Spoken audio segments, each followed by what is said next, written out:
안녕하세요. 저는 결혼한 지 이제 막 3년 차에 접어드는 새내기 며느리 구독자입니다. 우선 짤막하게나마 톡톡 사연에 감사 인사를 전하면서 사연을 시작할까 해요. 저에겐 이번 사연을 포함해서요, 정말이지 못 견디겠다 싶을 정도로 힘들었던 시기들이 있었는데요. 그럴 때마다 성우님들이 따뜻한 목소리로 읽어주셨던 사연들이 저에게 정말 큰 힘이 됐어요. 그렇게 사연을 들으면서 정말 제 일이라고 생각하고 같이 울고 웃고 마음 아파하면서 댓글을 달고 있었는데 이번엔 제가 그 주인공이 되어 사연을 보내게 됐네요. 따뜻한 사연도 사연이지만 저처럼 자기 일도 아닌데 긴 댓글로 조언을 남겨주신 분들의 마음이 참 따스해서 이 채널을 좋아했거든요. 마음 기댈 곳이 없어 참 힘든 지금 그런 조언들이 제게는 참 큰 힘이 되지 않을까 싶어 다시금 톡톡 사연의 문을 두드리게 됐습니다. 주변에서는 아마 제가 이런 곳에다 고민이 있다고 사연을 보냈던 사실을 알게 되면 아마 깜짝 놀랄 수도 있을 것 같아요. 주변 친구들도 나도 너처럼 꽃밭에서 좀 살고 싶다고 그래요. 네가 하고 있는 게 고민이면 자기는 뭐 지하 몇 층에서 살고 있는 거냐고요. 그만큼 정말 걱정 없고 구김 없이 살아왔지만 사람의 고민이라는 게 참 상대적인 거잖아요. 늘 밝게만 보였던 저도 알고 보면 인생의 큰 파도에 이리저리 떠밀리고 좌초하면서 살아왔습니다. 저는 어렸을 때 집이 고물상을 했어요. 어렸을 때는 집이 고물상을 한다는 게 왜 그렇게 창피했었을까요? 지금에서야 고물상이 꽤나 벌이가 짭짤한 직종 중 하나라는 것을 알고 있기도 하고 부모님 직업에 귀천이 어디 있겠어요.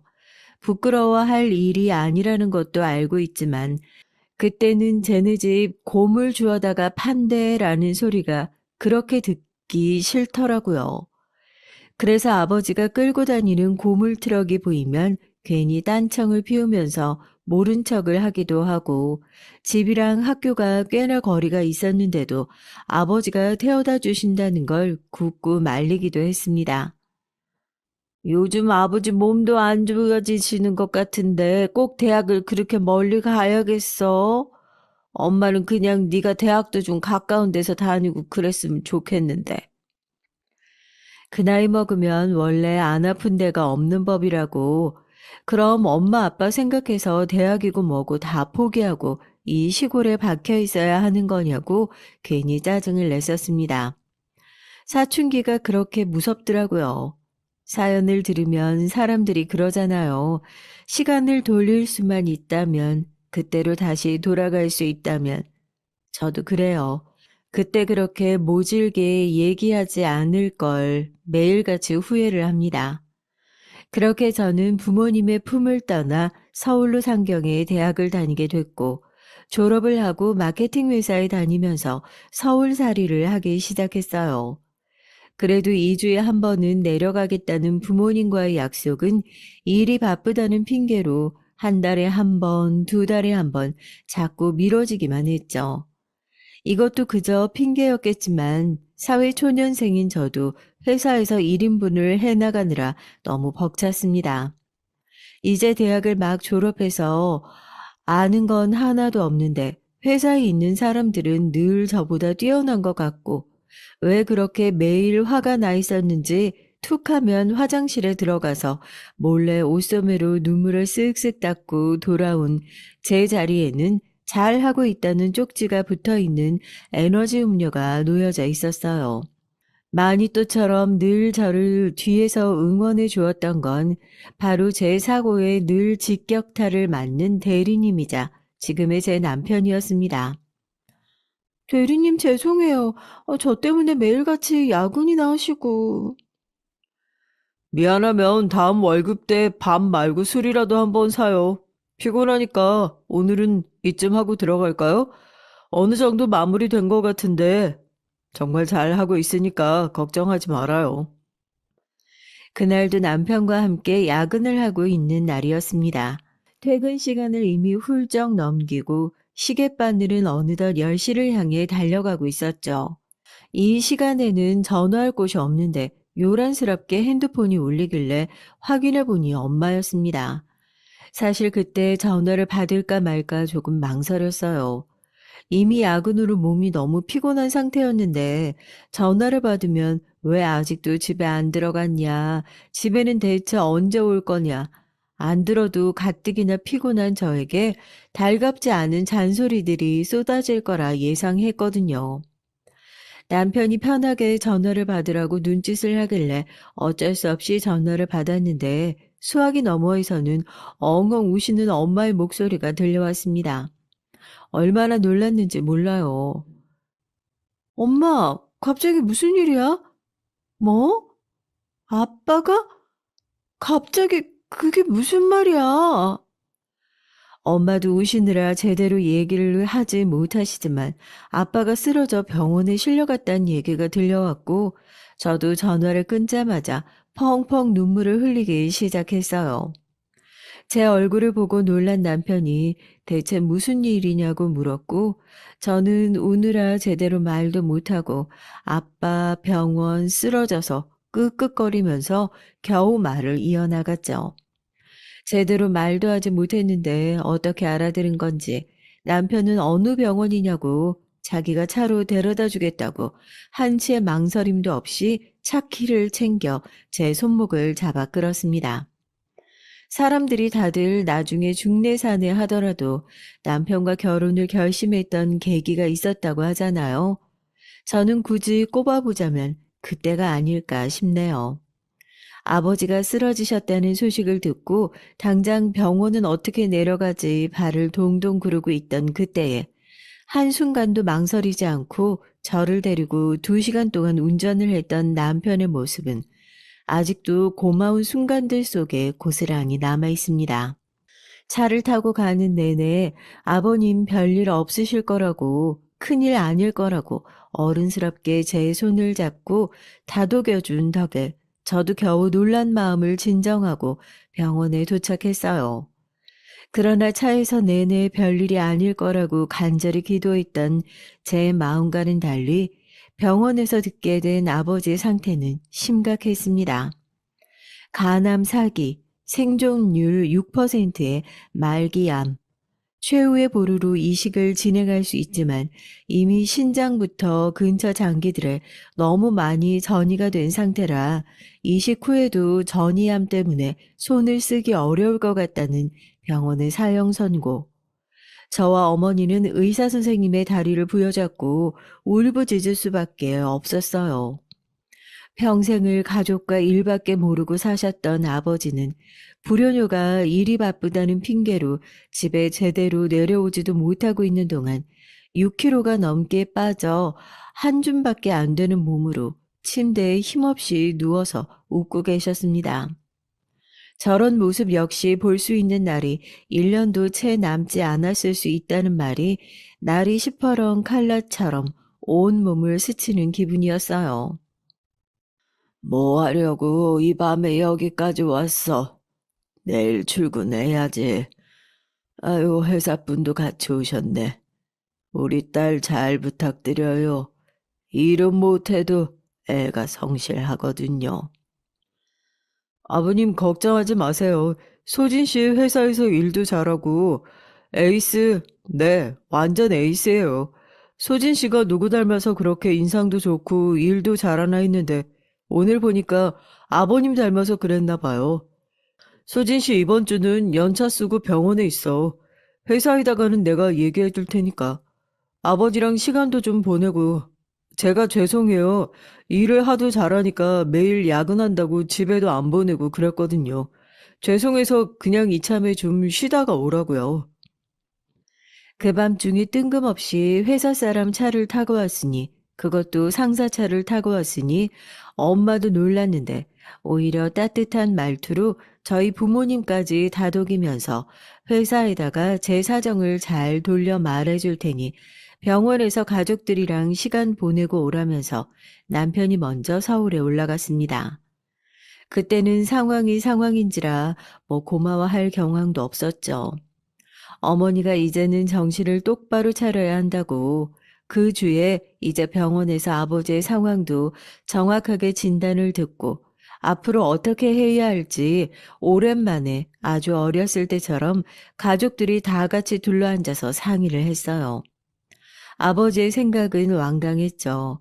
이제 정말 아버지한테 시간이 얼마 남지 않았다면 수술처럼 불안정한 확률에 투자하기보다는 차라리 서울로 올라가서 치료를 받으면서 온 가족이 좀 더 자주 볼 수 있는 시간을 가졌으면 좋겠다고요.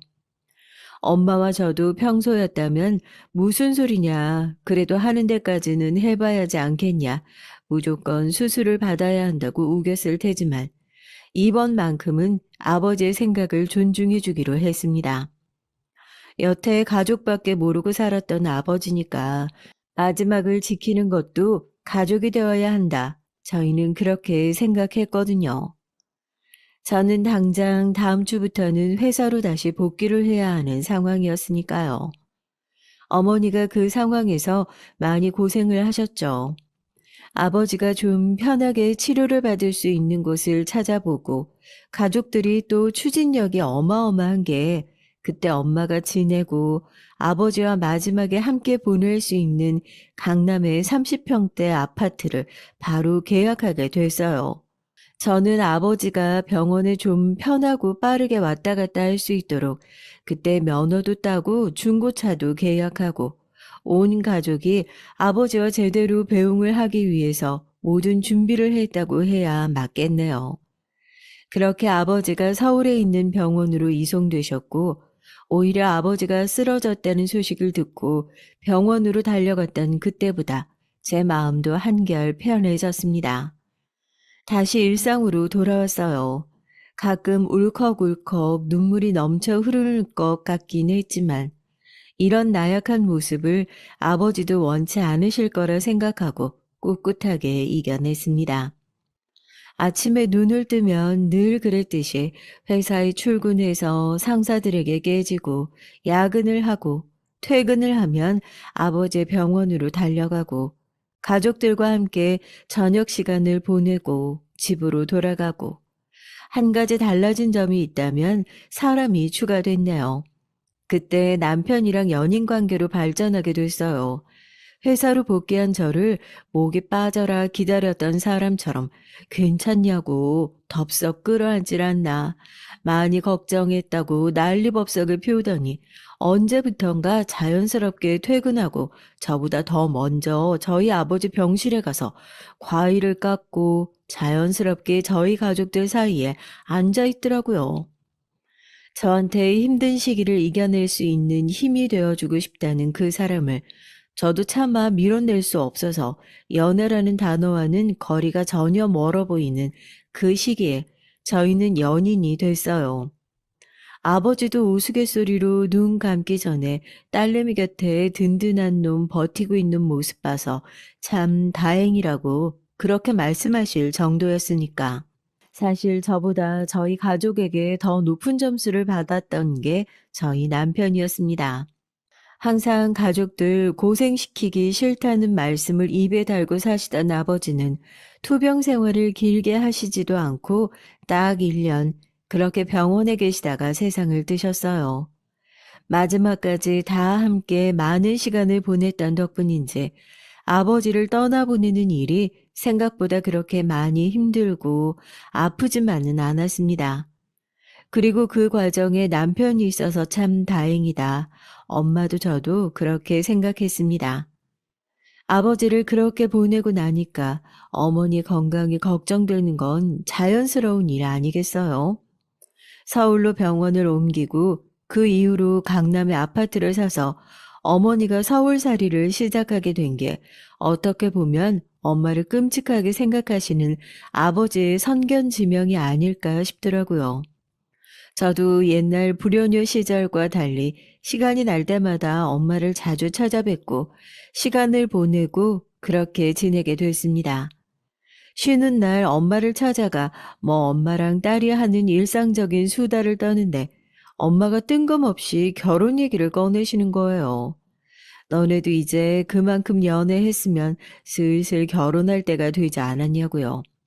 사실 저야 이런저런 일들을 겪으면서 남편에 대한 마음이 좀 더 커지고 견고해진 상태라 언제든 프로포즈를 받는다면 시집가 버릴 준비가 완벽하게 되어 있는 상태였지만 정작 프로포즈를 해줘야 할 남편이 그럴 생각이 전혀 없어 보이는 것 같아 고민인 상황이었습니다.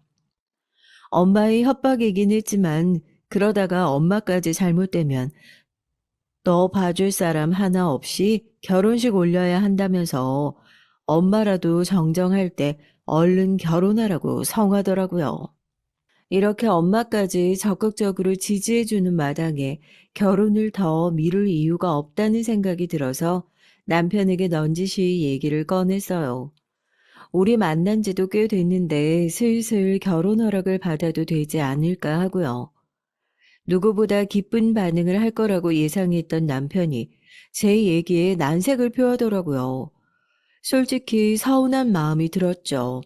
혹시라도 나랑 결혼하기 싫은 거냐, 아버지 암 때문에 가족력 같은 게 걱정돼서 그러는 거냐, 조심스럽게 물어보는데 그런 게 아니라 저희 가족 때문이 아니라 자기 가족 때문이랍니다. 그러고 보니 늘 저희 가족과 가깝게 지냈던 남편이었지만 저에게 자기 가족 얘기를 한 번도 꺼낸 적이 없었던 걸 종종 이상하다고 생각하긴 했었는데 무슨 사연이 있는 건가 싶어서 나도 아버지 안 계신다. 그런 거 가지고 이해 못하는 꽉 막힌 사람 아니니까 그냥 터놓고 얘기해라. 어차피 언젠가는 알아야 할 얘기 아니냐 물었죠. 그게 우리 가족이 좀 유별나. 차라리 무뚝뚝한 아버지가 제일 정상이다 싶을 정도야.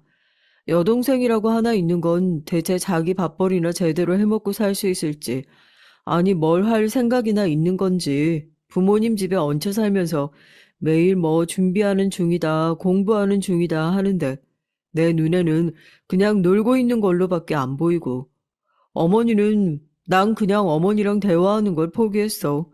간섭하기 좋아하고 생각 없이 얘기하고. 결혼은 가족이랑 가족이 합치는 거잖아. 난 우리 가족들 남한테 보여주는 것조차 창피한 수준이야. 남들에게 늘 친절하고 반듯한 성품의 남편이었기에 대체 부모님은 얼마나 좋으신 분일까 상상했었는데 혹시 나한테 정을 떼려고 일부러 하는 소리가 아닐까 싶을 정도였죠. 남편 입에서 나온 시댁 식구들의 얘기는 믿기지 않을 정도로 의외였으니까요. 제가 나이가 젊어서 더 그런 것도 있을 것 같아요. 이걸 패기라고 해야 할지, 객기라고 해야 할지.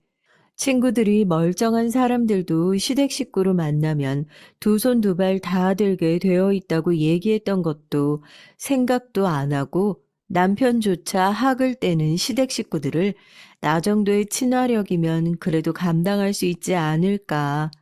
제 아무리 시댁 식구라고 하더라도 1년에 명절 2번, 시부모님 생일 2번, 어버이날 1번, 1년 365일 중에 많아야 5번인데 그 정도면 버틸 수 있지 않을까? 친구들이 네 머릿속은 꽃밭이냐 하는 그 아니란 태도로 접근했던 게 문제였던 거죠. 남편한테 그랬어요. 겨우 그런 이유 때문에 결혼을 포기할 수는 없다고요. 무슨 일이 됐든 부딪혀 보는 게 내 성격이고 나중에 후회하더라도 일단 겪어보고 싶다고요. 그렇게 저는 호랑이 굴에 스스로 발을 내미는 멍청이 같은 실수를 하고 말았습니다. 시간을 돌린다면 돌아가고 싶은 순간 2번째가 되겠네요. 보통 분이 아니라는 낌새는 제가 시댁으로 인사를 가는 날부터 있었어요. 저희 엄마는 처음 시댁에 인사 가는 첫 인상이 중요하다면서 일주일 전부터 백화점에 같이 쫓아다니면서 제 옷을 사주고 시댁에 들고 갈 선물을 골라주셨습니다. 뭐 이렇게까지 해야 되나, 이건 너무 유난인 거 아니냐는 저의 만류에도 원래 첫인상이 결혼 생활 내내 가는 거라면서 시댁에 인사를 가서 좀 싫은 소리를 하시더라도 네 말대로 1년에 만나고 싶어도 몇 번 볼 수 없는 게 시댁 식구들이니까 그냥 웃으면서 내내 하다가 오면 반은 먹고 들어간다고 신신당부를 하셨습니다. 그렇게 저는 저보다 몇 배는 더 긴장한 남편과 함께 첫인사를 가게 됐어요. 걱정했던 것과 달리 엄청 활기차고 소란스럽게 저를 맞아주시는 어머님을 보면서 남편이 괜히 겁을 준 게 아닐까 싶기도 했고요. 현관 입구에서 팔까지 벌려가면서 아이고 안니 하고 큰 소리로 저를 맞아주셨거든요. 그런데 제가 문지방을 넘고 어머님이 입을 열기 시작하면서 아슬아슬한 줄타기가 시작됐습니다. 남편이 얘기했던 오지랖 넓고 생각 없이 얘기한다는 게 뭔지 그제야 알겠더라고요. 어머, 뭘 이렇게 바리바리 싸가지고 왔어. 무겁게. 나머지는 어딨어? 얘, 너 새언니 왔는데 옷꼬라지가 그게 뭐니? 너 저기 주차장 내려가서 트렁크 가서 짐 좀 받아와. 분명 오늘 인사를 하러 온다고 얘기를 했는데도 시누이는 트레이닝복 차림으로 저를 위아래로 쓱 훑어보면서 나머지 짐은 어디 있냐고 물으며 저를 쓱 지나쳐 가더라고요. 남편이랑 제가 당황해서 차에 뭐 더 싣고 온 게 없다. 들고 온 짐이 다다 얘기를 하니까 방금까지만 해도 큰 목소리로 웃으면서 팔을 벌리고 깔깔거리셨던 시어머니가 언제 그랬냐는 듯이 얼굴을 확 굳히시더니만 실망한 티를 팍팍 내시는 게 아니겠어요? 너는 시댁에 처음 인사하러 오는 애가 아이 손을 어떻게 이렇게 가볍게 하고 오니? 난 뭐 엄마가 강남에 사네 어쩌네 하길래 얼마나 거창하게 들고 오나 했는데 옷도 그렇고 뭐 별거 없네. 나름대로 어머니와 함께 백화점을 몇 바퀴씩 돌면서 그래도 신경 써서 준비한 선물이었는데 별거 없네라는 얘기를 듣는 순간 정말 종아리부터 얼굴까지 시뻘겋게 달아오르는 느낌이 들더라고요. 그뿐만이었는 줄 아세요? 인사조차 제대로 하지 않고 트레이닝 바지를 입고 털썩 주저앉은 시누이는 바닥에 앉아 제가 가져온 선물을 거실에 앉아 풀어보더니 핸드폰을 꺼내 들고 하나하나 가격을 검색해서 시어머니에게 불러주는 겁니다. 살면서 여러 사람한테 선물을 많이 해봤지만 그렇게 수치스러운 반응은 처음이었어요. 제가 그 정도였는데 인사를 하겠다고 저를 데리고 온 남편은 어땠겠습니까? 자기 부모님이란 사람이 그러고 앉아 있는데요. 이제 막 신발을 벗은 상태인데 잔뜩 화가 난 얼굴로 바닥에 널브러져 있는 선물을 쇼핑백에 차곡차곡 담더니 저한테 그러더라고요. 나가자고요. 넌 뭐, 아유, 농담도 못하니? 하여튼 애가 그래. 날 닮았으면 애가 좀 서글서글하고 좀 싹싹하고 그런 맛이 있을 텐데. 애가 싸가지가 없어가지고. 아, 넌 결혼하겠다고 인사 와가지고 인사도 제대로 안 하고 네 기분 좀 상했다고 그렇게 휙 나가버리면 그만이냐? 순식간에 분위기가 안 좋아지는 것 같아 저도 남편의 팔을 붙들고 이왕 온 거니까 인사나 제대로 하고 가자고 팔을 붙잡아 끌었습니다. 하도 남편이 신신당부를 하길래 어느 정도 예상은 하고 있었지만 들어가자마자 이렇게 경우 없는 상황을 마주하게 될 줄은 상상도 못했죠. 식사 자리는 가시방석이 따로 없었습니다. 표정이 잔뜩 굳어져 있는 남편과 달리 시어머니는 뭐가 그렇게 신나는지 식탁에서 정말 한시도 말을 쉬질 않았어요. 전 엄마가 시키는 대로 앉아서 무슨 얘기인지도 이해하지도 못하면서 그냥 웃으면서 맞장구나 치고 있었는데도 진이 빨릴 지경이더군요. 시아버지와 시누이는 시어머니의 그런 수다스러움에 이미 익숙해져 있다는 듯이 맞장구도 치지 않고 한 귀로 듣고 한 귀로 흘리고 있고 남편은 시어머니가 말도 안 되는 소리를 할 때마다 짜증스러운 말투로 중간에서 말을 끊어내기 바빴습니다. 그래, 아버지가 최근에 돌아가셨다고? 뭐, 어디 지병이 있으셨던 거야? 아, 간암이셨어요.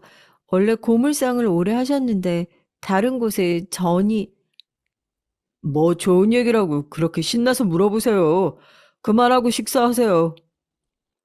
잔뜩 화가 난 어조로 시어머니의 말이 계속해서 이어지지 못하게 툭툭 끊어버리는 남편이 처음에는 좀 이해가 가지 않기도 했어요.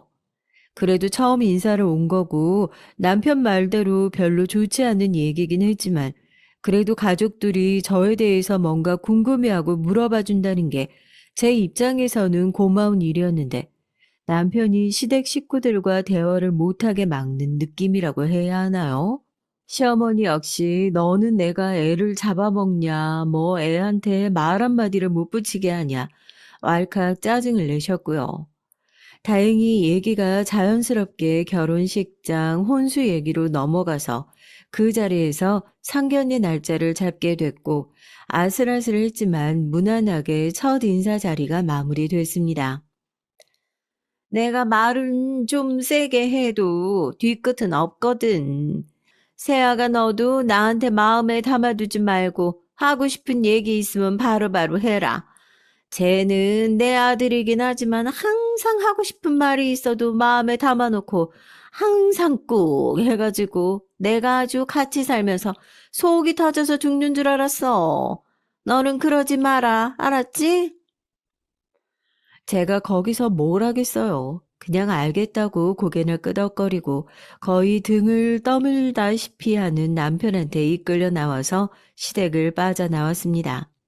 남편은 한숨을 푹푹 쉬면서 우리 가족들이랑은 최대한 말을 섞지 않는 게 상책이라면서 결혼 허락을 받고 나면 최대한 만날 일 없게 하겠다.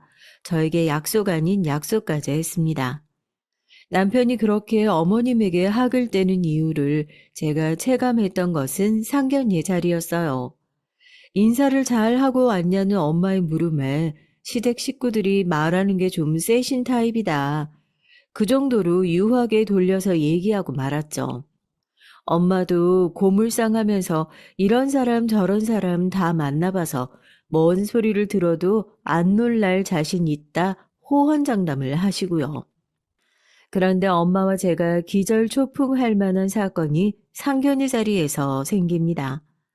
시누이는 뭐 시험 준비를 한다고 상견례 자리에 나와보지도 않았고 시부모님과 저희 엄마, 남편과 저 이렇게 5명이 드디어 한자리에 모이게 됐어요. 워낙 톡톡 사연에서 상견례장에서 명품으로 기싸움을 하는 시어머니의 얘기를 하도 많이 들어서 그런지 저희 시어머니 정도면 아주 양반이구나 싶었습니다. 그런데 처음 인사 갔었을 때의 불안불안한 예감은 틀리지가 않더라고요. 본격적으로 상견례가 시작되고 시어머니가 말씀을 시작하면서부터 저는 대체 이번엔 시어머니 입에서 무슨 폭탄이 터질까 남편과 함께 조마조마해 할 수밖에 없었죠. 왜냐고요? 맞은편에 앉은 저희 엄마에게 분위기를 푼답시고 대뜸 그런 말씀을 하셨거든요. 아이고, 사부인, 얼굴을 얼마나 땡기신 거예요? 아, 요즘 유행이라고 들었는데. 아유, 나는 무서워서 못하겠던데.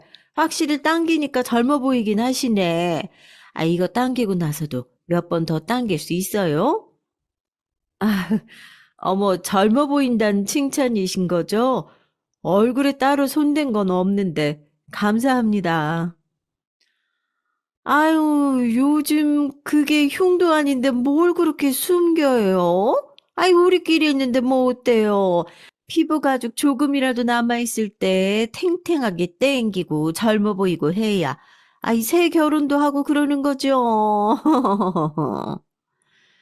시아버지도 이건 아니다 싶어 옆에서 헛기침을 하고 남편은 이마를 짚고 엄마도 황당해서 아무 말도 못하고 입만 벌리고 있는데 시어머니 혼자서 뭐가 그렇게 신났는지 옆에 시아버지 어깨까지 주먹으로 쳐가면서 깔깔 웃는 겁니다. 그 자리에서 생각 없이 아무 말이나 나불거리는 시어머니에게 지금 무슨 막말이냐고 제대로 쏘아붙이기라도 했어야 하는데 사람이 너무 당황스러우면 말이 안 나오는 게 무슨 느낌인지 아주 잘 알겠더라고요.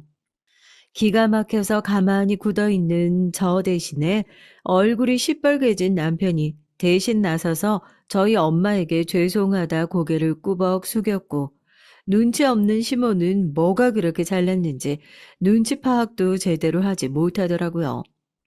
저 정도면 병인가 싶기도 했고요. 네가 그렇게 거기서 사과를 하면 내가 뭐가 되는 거냐고 오히려 남편한테 버럭 화를 내더라니까요.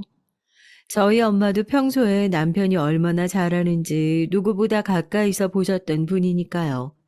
시어머니만 봤다면 그 자리를 박차고 나가셨어도 모자랐겠죠. 아마 저랑 남편을 봐서 참고 넘어가신 게 아닌가 싶습니다. 웃으면서 살면서 이런 기분 좋은 오해도 다 받아본다고 얼굴에 손을 댄 건 아니지만 젊어 보이는 거면 어쨌든 좋은 거 아니겠냐고 그렇게 웃으면서 또 분위기를 유하게 풀고 넘어갔습니다. 하나를 보면 열을 안다고 그 모습만 보고 결혼을 골백 번 파토 냈어도 진작에 냈어야 하는 건데 저도 저희 엄마도 오직 올곧은 남편 딱 그거 하나만 본 거예요. 그 뒤에서 시어머니 혼자만 신나서 주절거리고 차마 저희 엄마 앞이라고 시어머니 말을 중간에 끊지도 못하고 말 한마디 끝날 때마다 고개 숙여서 사과를 하는 남편을 보는데 저런 부모 밑에서 이렇게 바르게 큰 남편이 그때는 안쓰럽기까지 하더라니까요. 그건 저희 엄마도 마찬가지였나 봐요. 상견례 자리가 끝나고 근데 이 집은 음식이 돈에 비해 별로라고 계산을 하는데 제 옆에 붙어서 사장님에게 대놓고 훈수를 둔 시어머니와 시아버지가 자리를 비우자 저희 엄마는 창피함에 얼굴도 들지 못하고 자리에 가만히 앉아있는 남편 옆에 앉으셨습니다. 괜찮어. 뭘 그런 걸 가지고 기가 죽고 그래. 박서방, 나 기분 하나도 안 상했네. 옛날 어른들이 원래 말을 톡톡 쏘면서 하고 그러시는 거지. 박서방이 요즘 내가 얘기하는 것만 너무 많이 들어서 어머니 얘기하는 게 적응이 안 됐구만 그래. 오늘 가운데서 얼마나 고상이 있어 그래. 이거 밖에 밥도 제대로 못 먹었지? 이거 맛있는 거 놔두고 얼마나 배고파. 우리 딸이랑 집에 가는 길에 맛있는 거 포장해서 소주 한 병 사서 둘이 짠하고 털어버려. 부부가 그런 거지 뭐. 저희 엄마가 남편 하나 믿고 저희 사이를 허락해 주신 겁니다. 회사에서 잘려도 피 한 방울 안 나올 거라고 하는 남편이 저희 엄마가 손에 저녁도 못 먹었으니 이 돈으로 맛있는 거라도 사다 술이라도 한잔 하라면서 하얀 봉투를 쓱 쥐어주니 뭐가 울컥했는지 옷소매로 눈물을 꾹꾹 눌러 닦더라고요. 그렇게 저희는 부부가 됐습니다. 부부가 됐다고 뭐 달라지는 게 있었겠어요. 오히려 가족이라는 이름으로 묶이고 나니까 어머님의 막말은 더 도를 넘고 내가 내 며느리한테 이런 말도 못하냐며 정당화되기 시작했습니다. 저도 몇 번이나 뚜껑이 열렸던 순간이 있었는데요. 사실 어머님이 생각 없이 말씀하시는 거야 하루 이틀이 아니었고 저도 시집 온 이후로 그런 얘기를 들어도 별로 대수롭지 않게 한 귀로 듣고 한 귀로 흘려내보낼 수 있는 경지에 이르게 됐는데 아무리 사람이 자기 가족을 건드리는 건 절대 못 참잖아요. 결국 그놈의 말 때문에 잘 흘려내보내면서 살고 있던 저조차도 어머님에게 완전히 등을 돌리게 됐습니다. 결혼하기 전에 예상했던 것처럼 결혼을 했다고 해서 시댁 식구들이랑 마주해야 하는 날은 생각보다 많지 않았어요. 그나마 다행이었죠. 설령 마주한다고 하더라도 저보다 더 선을 긋고 나를 세우는 남편 덕분에 제 기분이 상하는 날이 그렇게 많지 않았고요. 그런데 그런 저희도 유교관념 아래서 절대 피할 수 없는 날들이 있잖아요. 시부모님 생신이요.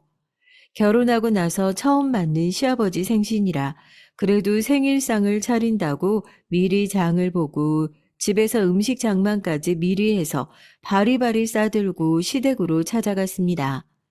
음식 간을 보고 이건 짜네, 이건 다네, 너희 아버님은 이거 별로 안 좋아하네. 어머님의 반응은 안 봐도 비디오였지만 그래도 나중에 며느리가 며느리 도우리도 제대로 안 했네 소리를 또 죽어도 듣기가 싫더라고요. 예, 그래도 이게 다르다니까. 호래비가 키우면 네가 어디 이 정도 배웠겠니? 확실히 여자애는 엄마 손길이 닿아야 이렇게 며느리 신용이라도 하면서 욕 안 얻어먹고 사는 거야. 시댁에 들어가자마자 시어머니 주특기가 또 나왔죠. 음식 장만 잘해왔다. 그거 한마디면 될 텐데 꼭 저렇게 호래비, 호래미 소리를 해가면서 사람 속 뒤집는 거요. 내가 이제 시어머니 말 한마디에 혈압이 올랐다 내렸다 하는 거 보니까 진짜 며느리가 되긴 됐나 보다 싶었습니다. 이제는 한 소리를 하려고 하는 남편을 괜히 힘 빼지 말라고 말릴 수 있는 수준까지 이르렀으니까요. 미리 산 케이크에 초까지 붙이고 예상한 대로 음식이 다네 짜네 너네 아버지는 이거 안 좋아하네 하면서 보면 우악스럽게 양손을 써가면서 제일 개걸스럽게 먹고 있는 게 어머님입니다. 밥 먹으랴 싫은 소리 하랴 입안 가득 밀어넣고 잔소리를 하면서 주먹으로 가슴을 치니까 밥알이 식탁으로 튀어나오는데 아무리 1년에 몇 번 안 되는 만남이지만 그게 그렇게 꼴보기 싫을 수가 없는 거예요. 그뿐이에요. 우리 딸이 이거 좋아하니까 다음번엔 음식을 좀 넉넉하게 해와서 공부하는 애 반찬 좀 챙겨주라는 등 듣기 싫은 소리가 쏟아지고 저는 성의 없이 내내 대답만 하고 있는데 저희 잡들이 하는 것으로 성이 안 풀렸는지 갑자기 사부인은 잘 계시냐로 시작해서 저희 엄마 얘기를 슬 꺼내시더라고요. 아니 왜 이 사람 생일이니까 하는 소리가 아니라 니네 엄마는 진짜 그것도 복이다. 너네 아버지 암보험이며 생명보험이며 뭐 많이 들어놓고 갔을 거 아니냐. 1년 딱 병간호하고 강남에 30억짜리 아파트 하나 얻었으면 그거 주변 사람들은 성공했다 그러지. 안 그냐? 어머님, 어떻게 그런 말씀을 하실 수가 있으세요? 지금 저희 아버지가 일찍 돌아가셔서 저희 가족이 뭐 복이라도 받았다. 그런 말씀하시는 거예요? 저희 아버지가 얼마나 고생하시다가 돌아가셨는지 잘 알지도 못하시면서 어떻게 그렇게 함부로 말씀하세요? 어디 며느리가 돼서 네 시어머니가 아무리 듣기 싫은 소리를 했기로써니 어른들 다 계시는 자리에서 소리를 바락바락 지르면서 대들긴 대들어.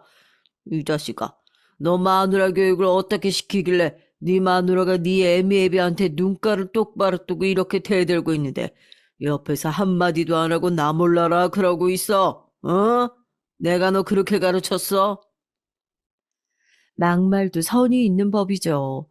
저 아직까지도 마지막까지 아버지 병간호했던 것만 생각하면 눈물이 왈칵 쏟아지는데 무슨 농담처럼 밥 퍼먹으면서 낄낄거리면서 그런 얘기를 하는데 제가 화가 안 나고 백이냐고요. 화를 참지 못하고 식탁에서 벌떡 일어나서 지금 무슨 말씀을 하시는 거냐 사과하셔라 큰 소리를 내니까 어머님은 눈 하나 깜짝 안 하시고 어디 건방지게 어른한테 이래라 저래라 말대꾸를 하냐 대려 화를 내시는 게 아니겠어요. 그동안 어머님이 저런 실없는 소리를 해도 옆에서 헛기침이나 하고 말리는 신용도 하지 않으시던 시아버지 역시 똑같은 사람이었습니다. 그나마 다행이었던 건 그 집구석에서 그나마 정상인 머리를 들고 있는 사람이랑 제가 살고 있다는 거였죠. 온 시댁 식구들이 저한테 소리를 뻑뻑 질러가면서 화를 내고 있을 때 남편이 자리를 박차고 일어나더니 먹고 있는 밥그릇을 식탁 밑으로 집어 던졌습니다. 밥그릇이 시끄러운 소리를 내면서 깨지고 시부모님께서 놀란 눈으로 남편을 바라봤죠.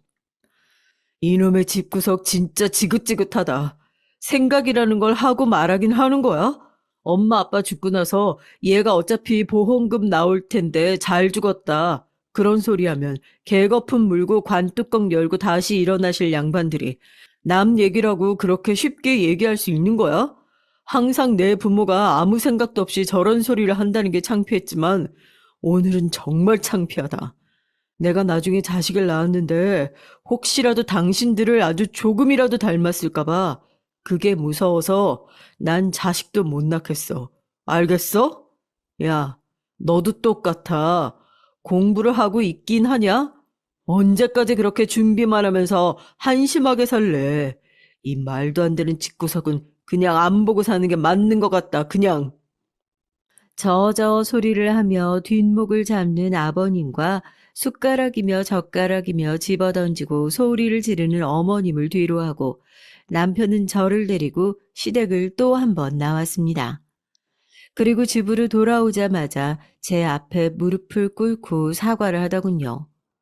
부모 같지도 않은 사람들이지만 어쨌든 자기 부모고 당장 자기랑 헤어진다고 하더라도 할 말 없지만 이제 다시는 저 사람들을 얼굴 보고 살 일 없으니까 그동안 살아온 정을 생각해서라도 한 번만 용서해 달라고요. 저도 남편이 무슨 죄인가 싶더라고요. 남편이 이제는 다시는 얼굴 보고 살지 말자고 뒤돌아서서 나오는데 붙잡는 인간 하나 없이 폐악질 부리고 물건 집어던지기 바쁜 인간들이 어떻게 가족이냐고 남편한테 저런 가족 같지도 않은 인간들이랑은 영 끊고 새 출발하자고 꼭 끌어안고 달래줬습니다. 그렇게 저도 시집 온 이후 처음으로 시어머니에게 시원하게 한방 지르고 나오고 남편도 지긋지긋한 식구들과 인연을 끊으면서 시댁 식구들과는 사는 동안 다시는 얼굴 마주할 일 없을 거라 생각했어요. 시어머니의 그 생각 없는 막말 때문에 혈압 오를 일도 이제는 다시 없을 거라 그렇게 생각했단 말입니다. 아직 어마어마한 핵폭탄이 남아있을 거라고는 저희 부부 모두 정말 추호도 상상하지 못했어요. 그런 연구 결과가 있더라고요. 부부가 같이 늙다가 배우자가 자신의 곁을 떠나는 경험을 하게 되면 그 스트레스의 강도는 노년기의 삶을 송두리째 흔들 정도로 크다고요. 스트레스를 100점 만점이라고 하면 해고로 인한 스트레스는 47점, 이혼으로 인한 스트레스는 73점, 배우자의 사망으로 인한 스트레스는 100점 만점이라고 합니다. 특히 배우자가 암과 같이 오랜 투병을 거치고 사망한 경우에는 그 모든 과정을 자기가 겪은 것처럼 느끼면서 우울증뿐만 아니라 같은 부위에서 통증을 호소하는 경우도 있다고 하니까 그 스트레스가 어마어마한 거죠. 저희가 그걸 간과했던 거예요. 엄마가 아버지를 떠나보낸 이후에 저희한테 아무리 밝고 괜찮은 모습을 보였다고 하더라도 그게 정말 괜찮은 상태가 아니었는데 더 가까이에서 더 자주 확인했어야 했는데 아버지를 떠나보내고 난 이후에 엄마도 똑같이 떠나갈 준비를 하고 있었다는 사실을 하나밖에 없는 딸인 저조차도 눈치채지 못하고 있었던 겁니다. 주말에 셋이 같이 춘천에 놀러 가자고 약속을 했었는데 저희 어머니는 갑작스럽게 심장마비로 세상을 뜨고 마셨어요. 너무 급작스러운 소식에 눈물도 나지 않더군요. 제가 회사에서 첫 월급을 타서 사들인 스마트워치에서 어머니가 쓰러진 것을 감지해 그나마 빠르게 119에 신고가 들어갔지만 구조대가 도착했을 때 이미 어머니는 심정지 상태였다는 형식적인 얘기들.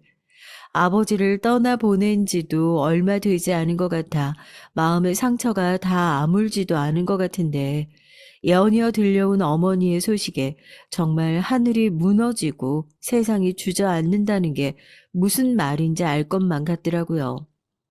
어머니를 정말 존경하고 사랑했던 남편이 이 소식을 듣고 병원 복도 끝에서 오열을 하면서 달려오는 모습을 보고 그제서야 저도 남편을 끌어안고 눈물을 흘리기 시작했습니다.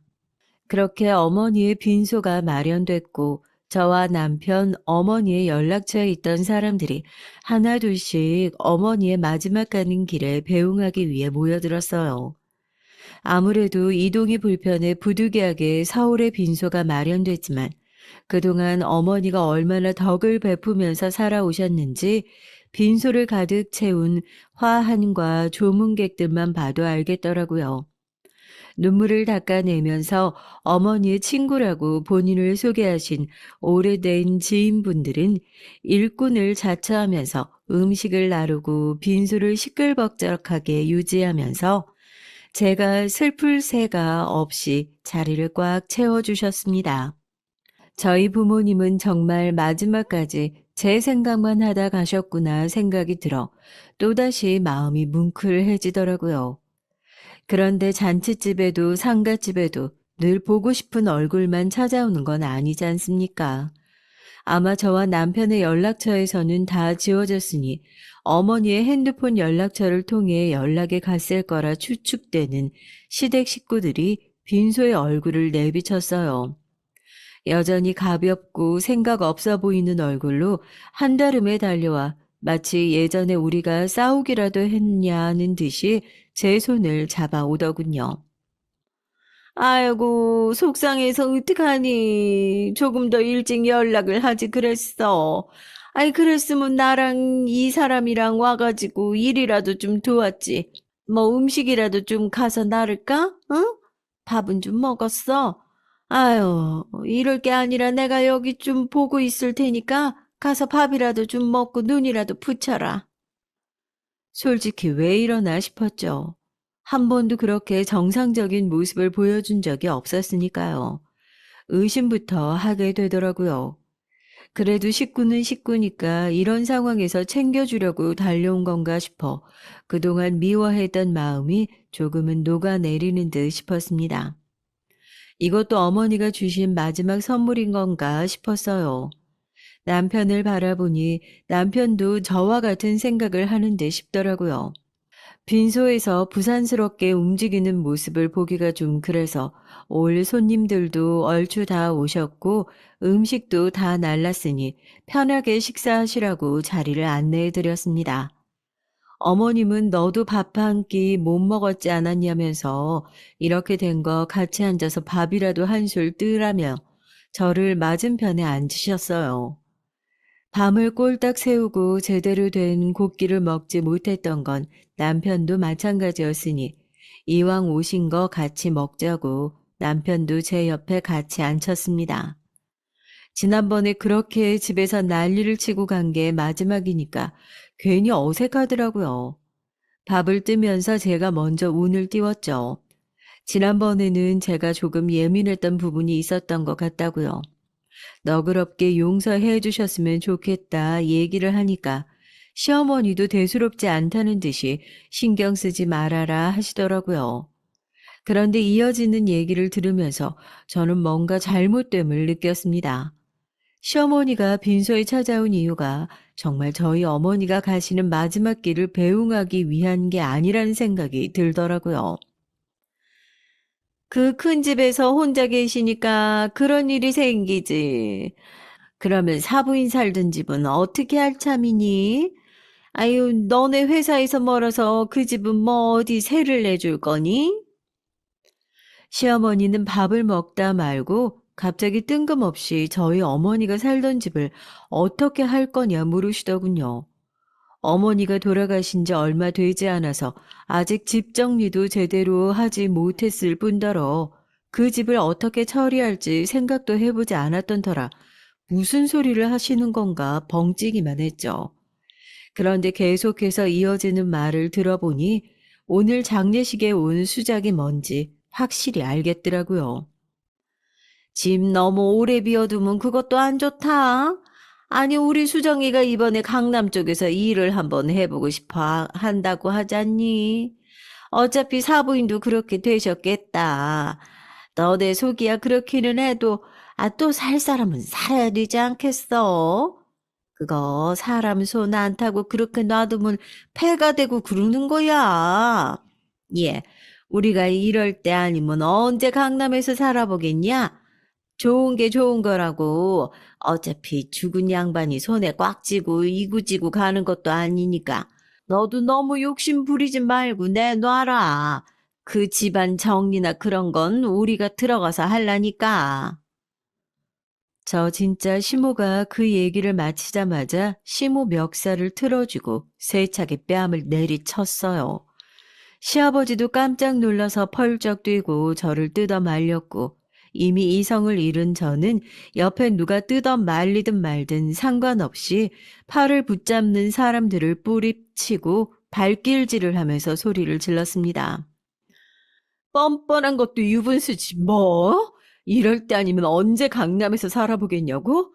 강남에 살지 못해도 내가 오늘 니네들 전부 강남에 묻어버릴 테니까 우리 엄마 장례식장에서 그 뻔뻔한 주둥이 계속 늘려봐. 어? 늘려보라고! 그때였습니다.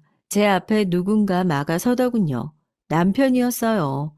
팔은 안으로 굽는다고 그래도 제 식구라고 저렇게 막말을 해도 결국 지 엄마라고 감싸고 두는구나 싶어서 부하가 치밀어 오르는데 제 앞을 막아선 남편은 저를 말리기는커녕 제 팔을 붙잡고 손을 들어 올린 시아버지와 씩씩거리면서 욕을 퍼붓고 있는 시어머니의 멱살을 잡아 쥐고 빈소 밖으로 두 사람을 질질 끌고 나갔습니다.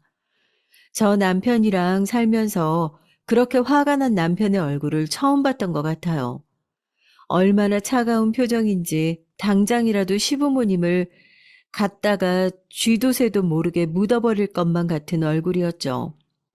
빈소에 있는 사람들이 달려들어서 남편을 말리려고 했지만 남편은 울면서 자기 부모님의 멱살을 틀어쥐고 빈소 밖으로 두 사람을 질질 끌어내더니 결국 차가운 바닥에 그 두 사람을 내동댕이 쳤어요. 어떻게 키워준 부모한테 이런 폐륜을 저지를 수 있냐면서 바닥에서 울부짖고 있는 두 사람한테 남편은 장례식장 구석에 있던 굵은 소금을 가져와 크게 쥐고 뿌리기 시작했습니다. 소금알이 두 사람 얼굴에 세차게 내려쳐지기 시작했어요. 장례식장 가서 굵은 소금 맞아보신 분들 아시잖아요. 그게 3개 맞으면 얼마나 아픈지요. 오늘부터 부모 자식 아니야. 누구 마음대로 부모 자식이래. 부모 자식 인연은 오늘부로 끝난 거야. 알겠어? 이제 다시는 내 인생에 나타나서 앞길 막을 생각 꿈도 꾸지 마. 어떻게 여기까지 와서 그런 뻔뻔한 소리를 할 생각을 할 수 있어? 장모님이 나한테 어떤 분인데 당신들이 그 난리를 떨 때도 다 괜찮다고 나 품어주셨던 분이야. 그런 분 가시는 길 제대로 배웅은 못할 망정 어떻게 이렇게 찾아와서 똥물을 뿌릴 생각을 해. 당신들은 사람도 아니야. 악귀지. 돈에 미치고 욕심에 눈이 돌아버린 악귀. 난 사람이 아닌 짐승들을 부모로 모시고 싶은 생각도 없고 부모도 아닌 인간들이 이런 대접 받으면서 폐륜이니 뭐니 말도 안 되는 소리 짓거리는 거 들어줄 생각도 없어. 그래도 같이 살았던 정이 있으니까 그나마 이 정도로 끝나는 줄 알아. 진짜 지금 당장 내 손에 죽고 싶지 않으면 내 눈앞에서 당장 꺼져. 알겠어? 거의 눈이 돌아간 남편이 포대자루에 있는 소금을 거의 다 붓다시피 하자 입 안에 들어간 소금을 퇴퇴 뱉으며 시부모님은 꽁지가 빠져라 빈소를 빠져나갔습니다. 그리고 남편은 다시 한번 제 앞에 무릎을 꿇고 끝까지 험한 꼴을 보여줘서 미안하다고 장모님 가시는 길에 가족 같지도 않은 인간들이 똥물 뿌려서 여기 오신 손님들에게도 너무 죄송하다며 빈소에서 머리를 박고 울다가 사라졌어요. 그리고 나서 집으로 돌아갔더니 남편은 조용히 합의 이혼서를 내밀더군요. 자기가 그런 일을 저질렀는데 어떻게 한 집에서 저와 살 부대끼면서 살 수 있겠냐고요. 입장 바꿔서 생각해도 자기랑 눈 마주치고 한 공간에 있는 것조차 소름 끼치게 싫을 것 같다고 당신이 원하는 대로 헤어져 주겠다 얘기를 했습니다. 제가 어떻게 했냐고요? 남편이 내민 합의 이혼서를 조용히 찢어버렸어요. 놀란 눈으로 저를 바라보는 남편에게 진짜 가족을 알아본 사람인데 내가 가족을 왜 버리겠냐고.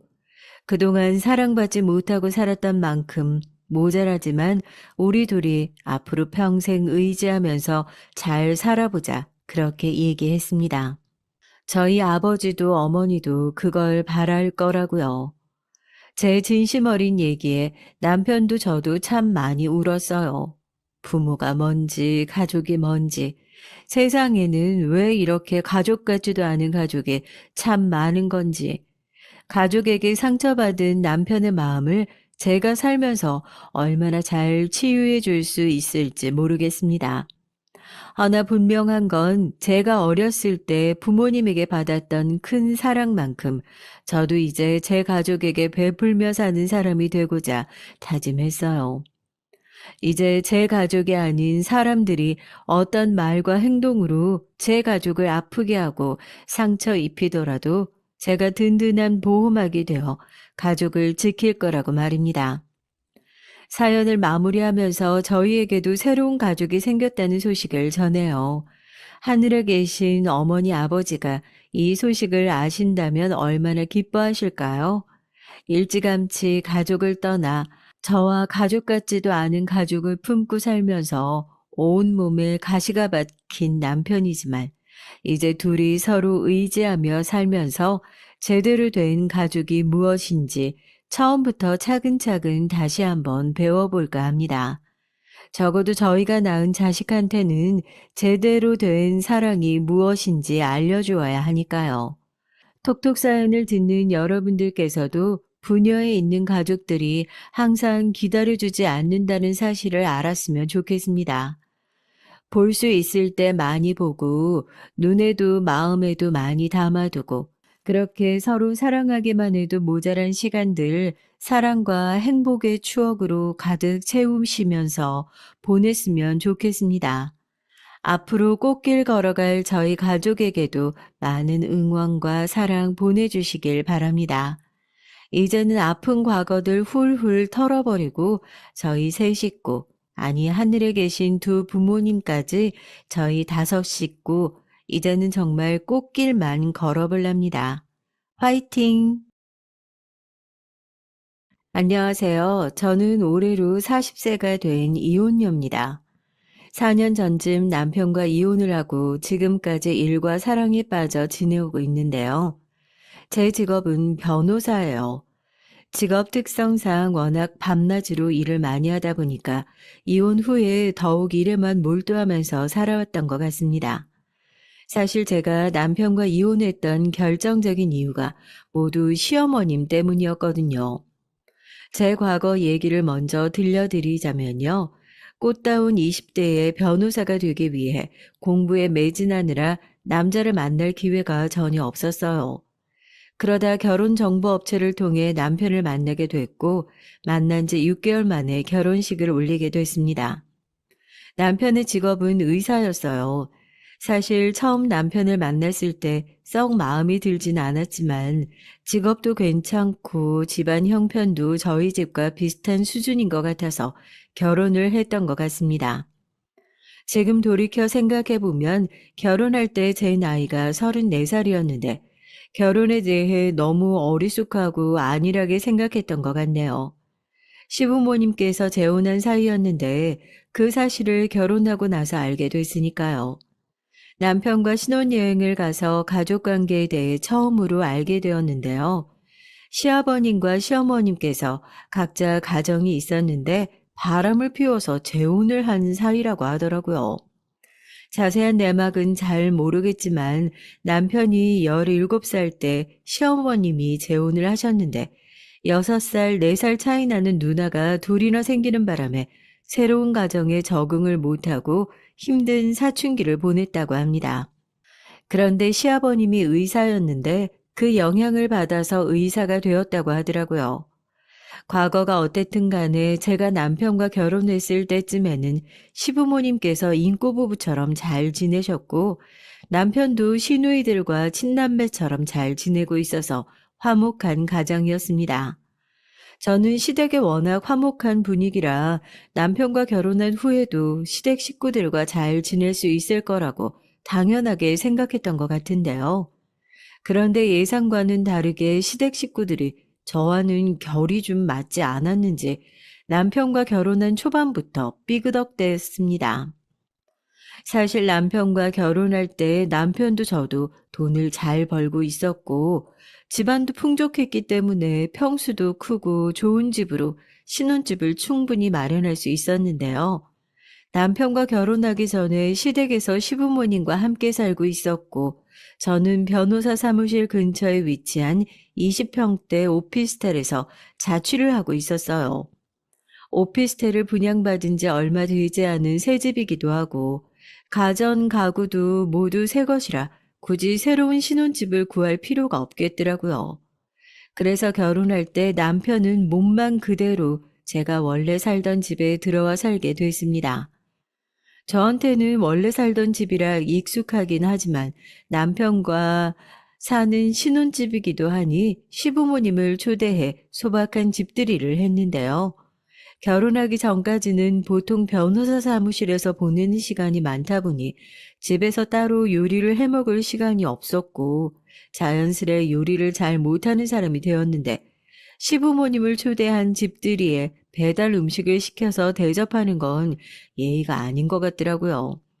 그래서 제 나름대로 인터넷 레시피를 보면서 집들이 음식을 만들었던 기억이 납니다. 사실 음식 맛이 입에 잘 맞지 않더라도 시부모님께서 직접 집들이 요리를 한 정성을 알아봐 주시길 바랬는데 시어머님께서는 음식 맛을 보시고 듣기 거북한 소리를 하시더라고요. 예, 지원아. 음식이 하나같이 엄청 짜거나 달거나 뭐 아니면 도구나. 변호사 선생님이라 평상시 요리 실력을 키울 시간이 없었나 보지. 아무리 그래도 이 정도면 우리 석현이가 아내한테 밥 한 끼 제대로 얻어먹지 못할 것 같은데. 결혼하기 전에 사부인께 신부 수업이라도 요리 좀 배우지 않은 모양이구나. 제가 간을 봤을 때는 그렇게까지 짜거나 달진 않았던 것 같은데 어머님 입맛엔 맞지 않으신가 봐요. 제가 차린 음식으로 정식사 못하실 것 같으면 급한 대로 제가 배달 음식이라도 시켜드릴까요? 배달 음식? 석현아, 얘가 지금 뭐라고 하는 거니? 시부모님이 집들이에 왔는데 배달 음식을 대접한 며느리가 어딨노? 지원이 너 예의 바른 줄 알았는데 막상 지켜보니까 직업만 변호사지 헛똑똑이네. 시어머님께서 제가 만든 음식이 입맛에 안 맞는다며 젓가락질을 하시지 않으시길래 배달 음식 얘기를 꺼냈던 거였는데 단번에 예의 없다고 말씀을 하시더라고요. 저는 나름대로 시어머님을 배려해서 드린 말씀이었는데 헛똑똑이 소리까지 듣게 되니 기분이 좋지 않았습니다. 오늘 집들이는 그렇다 치고 시누이 식구들까지 초대해서 집들이를 제대로 한번 해야지 않겠니? 이 얘기는 너희들 결혼하기 전부터 여러 번 얘기했던 것 같은데 이번에도 나랑 아버지만 부르길래 우리한테만 긴히 따로 할 얘기가 있는 줄 알았다. 시어머니의 말씀대로 시누이 식구들까지 모두 초대하게 되면 시 조카들까지 포함해서 시댁 식구들이 14명 정도 되는 거였는데 저희 집이 좁아서 그 많은 식구들을 모두 초대하는 건 어려울 것 같더라고요. 심지어 시어머니께서는 저희 집에 들어오시자마자 신혼집 치고는 집이 너무 작다면서 불평하셨는데 그 와중에 10명이 넘는 식구들을 초대해서 집들이를 하라고 하시니 너무하다는 생각이 들었어요. 어머님, 저희 집에 와보셔서 알겠지만 공간이 너무 협소해서요. 형님네 식구들까지 모두 초대하면 10명이 넘는 대식구인데 저희 집이 너무 좁아서 모두 앉을 공간도 없을 것 같아요. 집들이 대신에 저희 집 근처의 식당에서 식구들 초대해서 식사하는 걸로 대체하면 안 될까요? 예, 그러면 그게 그냥 밥 한 끼 같이 먹는 거지 집들이니? 정 앉을 공간이 없으면 만들면 되지. 똑똑한 변호사의 양반이 왜 이러실까? 거실에 있는 소파를 베란다로 치우면 되겠네. 식구들 왔을 때 소파를 베란다에 놓으면 거실은 넓어지니까 식구들 모두가 충분히 앉을 수 있을 것 같구나. 사실 오피스텔 평수가 작다 보니 베란다도 좁았는데요. 소파는 유일하게 결혼해서 샀던 가구였는데 베란다에 두려면 세워서 넣어야 할 것 같더라고요. 그렇게 되면 소파가 더러워지거나 기스날 게 뻔했는데 비싸게 준 새 소파를 그런 식으로 더럽히고 싶지가 않았습니다. 그리고 무엇보다 집들이면 14명의 음식 준비를 한 번에 하라는 소리나 마찬가지였는데요. 사실 결혼하고 나서 시어머님을 포함해서 시댁 식구들한테 밥 한 끼 제대로 얻어먹지도 못했는데 왜 저만 집들이 음식을 준비해야 하는 건지 이해할 수가 없겠더라고요. 어머님, 저희 집이 아직은 많이 작아서요. 베란다에 소파를 치워도 작을 것 같아서 집들이는 나중에 큰 집으로 이사 가게 되면 제대로 할게요. 그러니까 이번에는 아버님하고 어머님만 초대해서 간단한 집들이 마무리하는 걸로 이해해 주세요.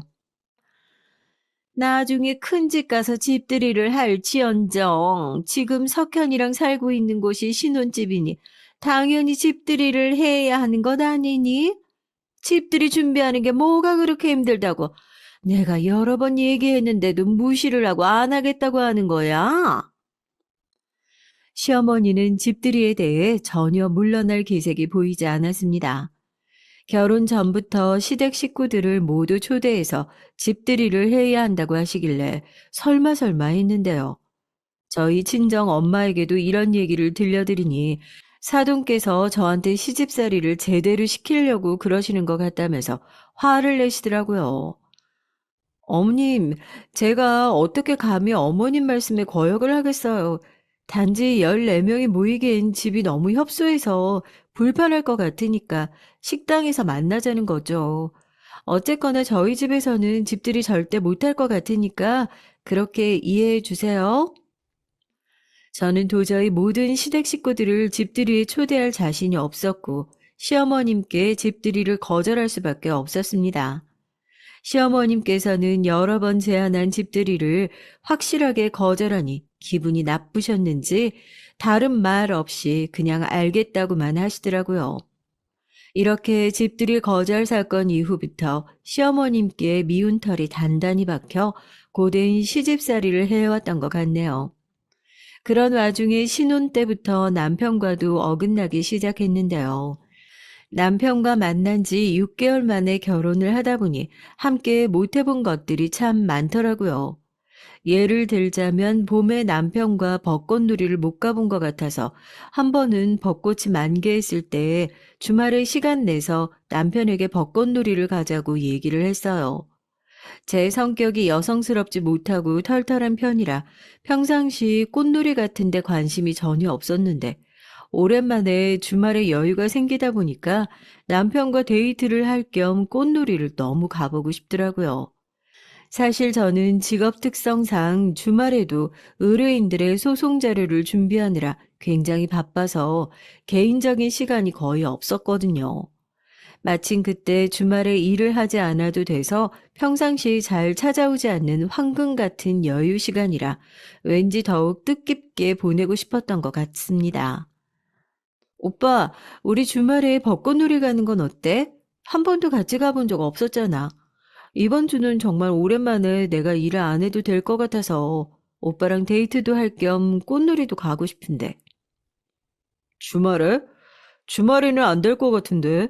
토요일은 진료 끝나고 너무 피곤할 것 같고, 일요일은 학회 활동 때문에 공부를 좀 해야 될 것 같아서 정 꽃놀이 가고 싶으면 친구랑 같이 다녀와. 남편은 꽃놀이를 가자는 제안에 단박에 거절을 하더라고요. 꽃놀이 가는 게 하루 종일 시간이 걸리는 것도 아니고 몇 시간이면 될 텐데 저한테 그런 시간조차 내두지 못하나 싶어서 속으로는 빈정이 상했습니다. 남편 나름대로 주말에 계획이 있었을 텐데 철두철미한 사람이라 단 1시간조차도 시간을 못 내나 보다 하고 그냥 꽃놀이는 포기를 했었던 것 같네요. 꽃놀이는 남편하고 데이트를 하고 싶어서 가고 싶었던 거였는데 굳이 또 친구와 약속을 새로 잡아서까지 가고 싶진 않더라고요. 그래서 꽃놀이를 포기하고 친정집에 갔습니다. 부모님께서 한 달에 한 번 정도 주말에 장애인 복지센터에 가서 봉사활동을 하셨는데요. 마침 그 주가 봉사활동을 가는 날이라 부모님과 함께 오랜만에 봉사활동을 다녀왔네요. 오랜만에 여유 시간이라 집에서 푹 쉬면서 TV를 보거나 잠을 잘 수도 있었는데 봉사활동을 다녀오니 더욱 뜻깊은 시간을 보낸 것 같아 좋았습니다. 그런데 바로 그 다음 주에 남편이 저한테 주말에 시댁에 가서 시부모님 일을 도와드리자고 하는 게 아니겠어요? 시부모님께서는 교회에 주말 농장을 분양받아 텃밭을 가꾸고 계셨는데 함께 모종을 심으러 가자고 하시더라고요.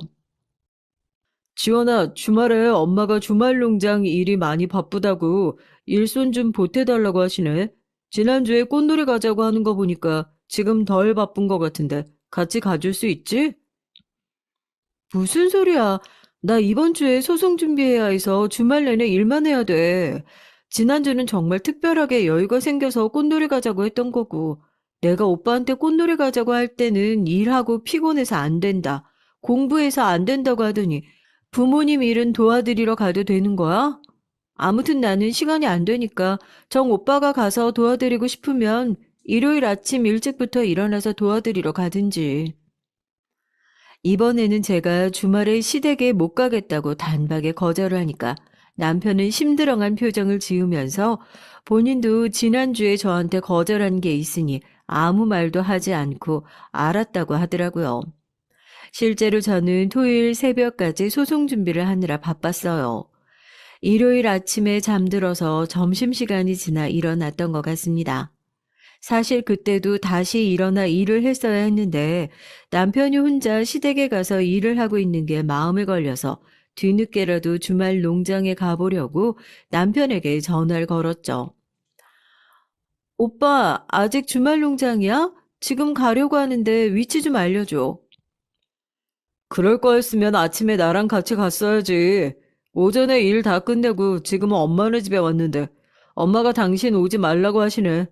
엄마가 매주 도와달라고 한 것도 아니고 결혼하고 이번에 처음 주말에 시간 내서 도와달라고 하신 건데 좀 섭섭하셨나 봐.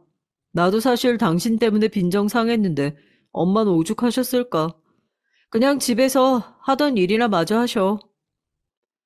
남편은 제게 함께 주말 농장에 가지 못해서 삐졌는지 퉁명스럽게 말을 하더라고요. 지난주 주말에 남편이 개인적인 일 때문에 바쁘다고 해서 저도 혼자 친정집에 가서 일을 도왔는데 왜 시댁 일을 함께 해야 하는 건지 이해가 가질 않았습니다.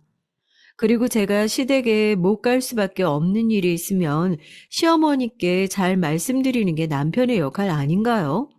본인이 저한테 삐져서 제 편이 되어주지 못할 망정 시어머니 편에 서서 저를 바라보고 있으니 기분이 나쁘더라고요. 그때 처음 남편이 제 편이 아니라 남의 편이라는 생각이 톡톡히 들었던 것 같습니다. 결혼 기간 동안 남편과는 그렇게 사소한 일들도 잔 다툼을 많이 했던 것 같아요. 사실 남편과 싸울 때면 서로 금방 풀거나 안갚음이 많이 남지는 않았던 것 같은데요. 항상 결혼 생활의 문제는 시어머님과의 갈등 때문에 스트레스를 받고 힘들어했던 것 같네요. 시어머님께서 제 행동이 마음에 들지 않을 때면 너네는 친정엄마한테도 그런 식으로 하니? 사부인 밑에서 제대로 잘 못 배우고 자란 티가 난다. 이런 식으로 말씀을 하시는데 솔직히 친정엄마까지 거론하면서 선을 넘는 발언을 하시는 것 같아 화가 나더군요. 그런데 남편은 늘 시어머니 말씀은 그냥 무시하라는 식으로 얘기를 했는데요. 지금 생각해보면 남편은 늘 제가 시어머님으로부터 받는 스트레스를 가볍게 여겼던 것 같습니다. 한 번은 겨울에 제가 독감에 심하게 걸려서 알아 누웠던 적이 있어요. 벼랑간 시어머님께서 연락도 없이 저희 집에 찾아오셔서는 밥을 달라고 하시더라고요.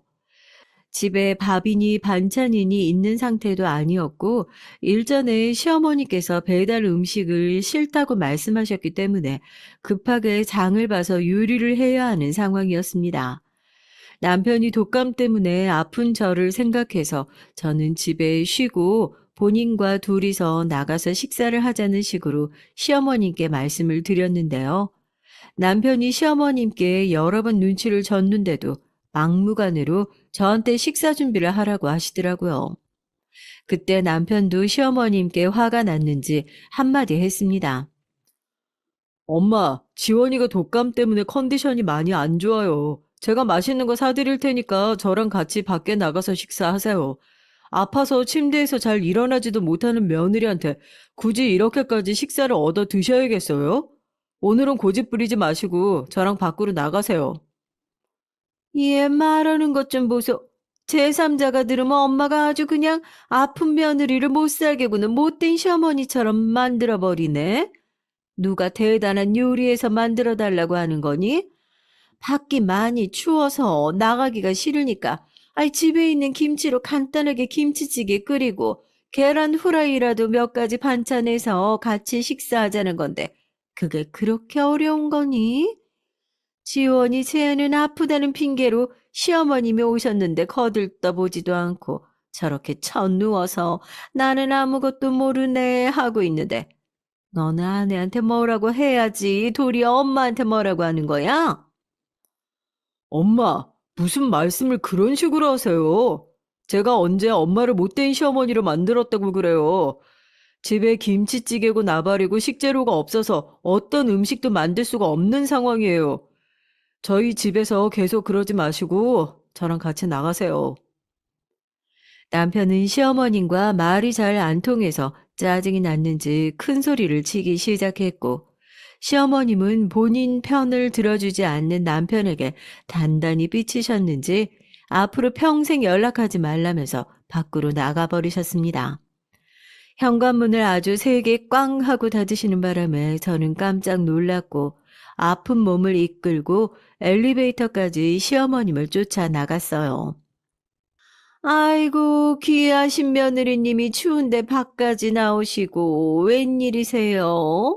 이렇게 밖으로 나올 힘이 있었으면 진작에 집에 있을 때 나올 것이지. 실컷 너 때문에 우리 아들이랑 박 터지게 싸우고 있는데 그럴 때는 잠자코 지켜만 보더니 이제 와서 밖으로 나온 저희가 뭐야? 어머님, 제가 독감 때문에 정신도 몽롱하고 이렇게 서 있을 힘도 없어요.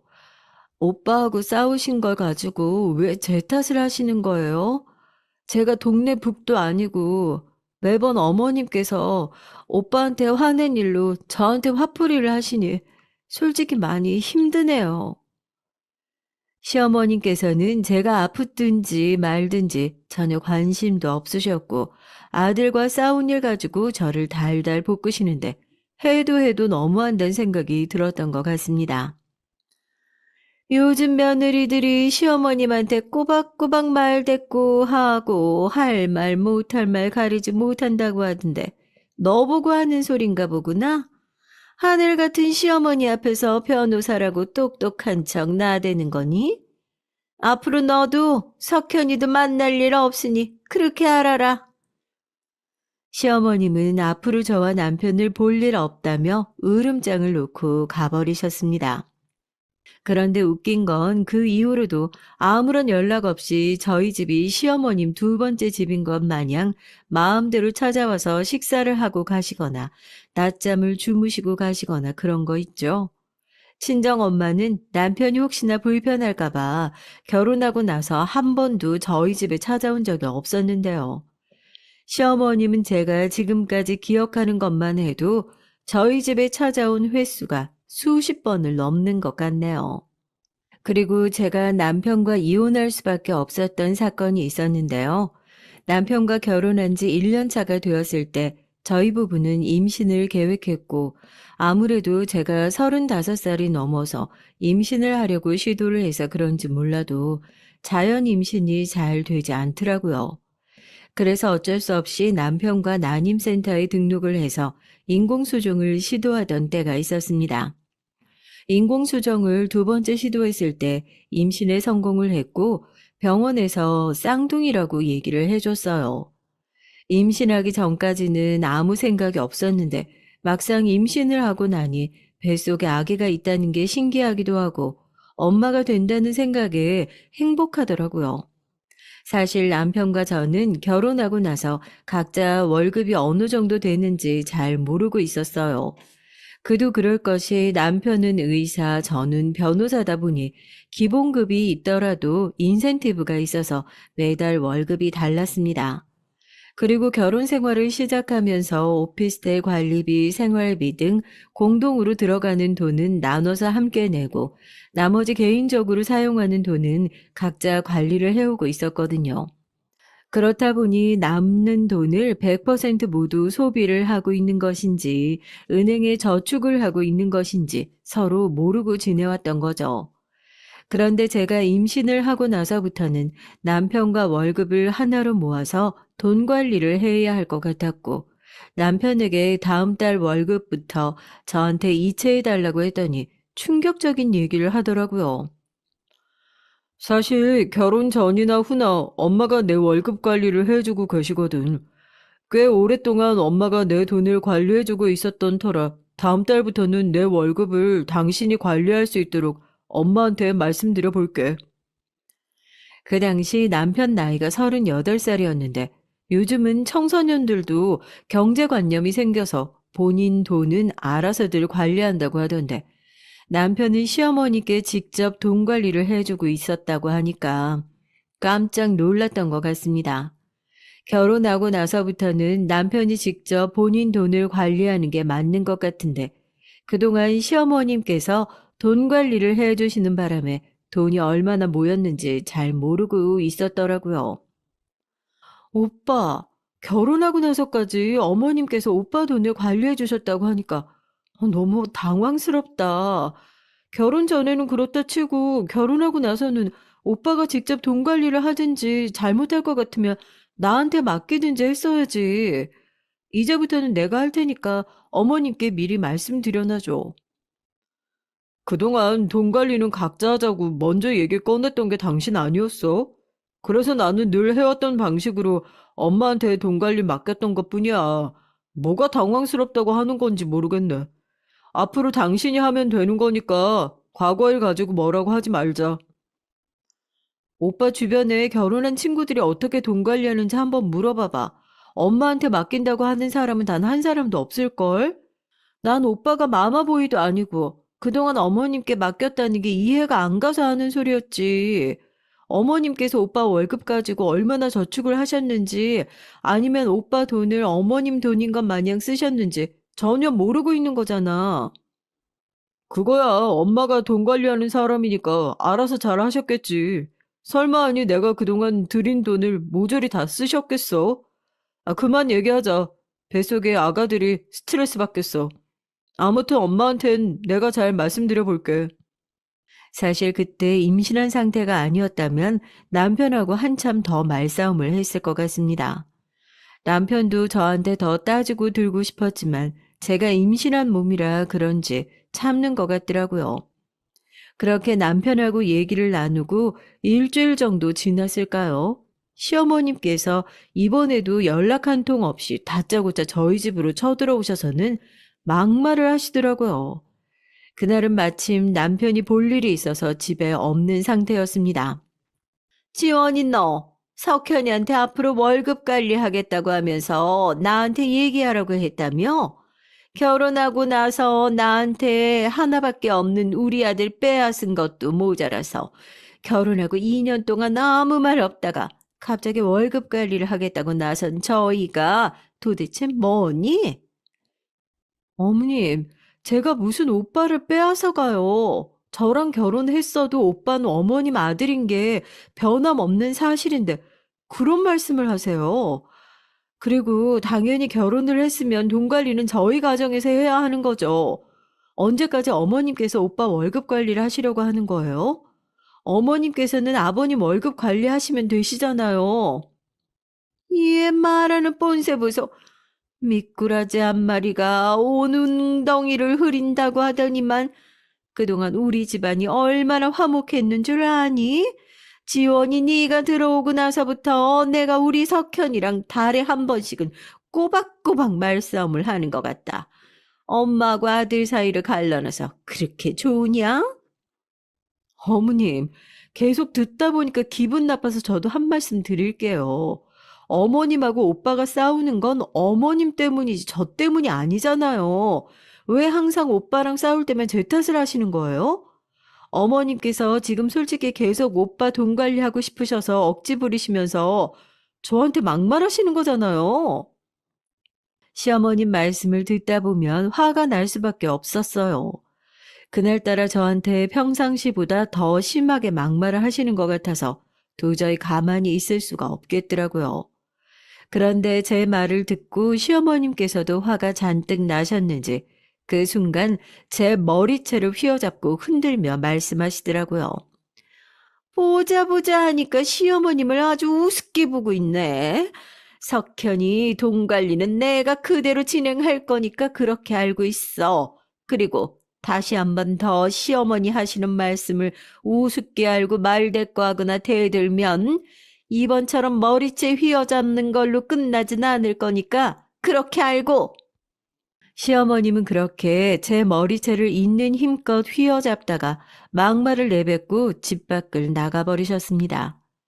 그동안 시어머님께서 저한테 막말을 한 적은 많았어도 머리채를 휘어잡거나 손을 올리는 등 행위를 한 적은 없었어요.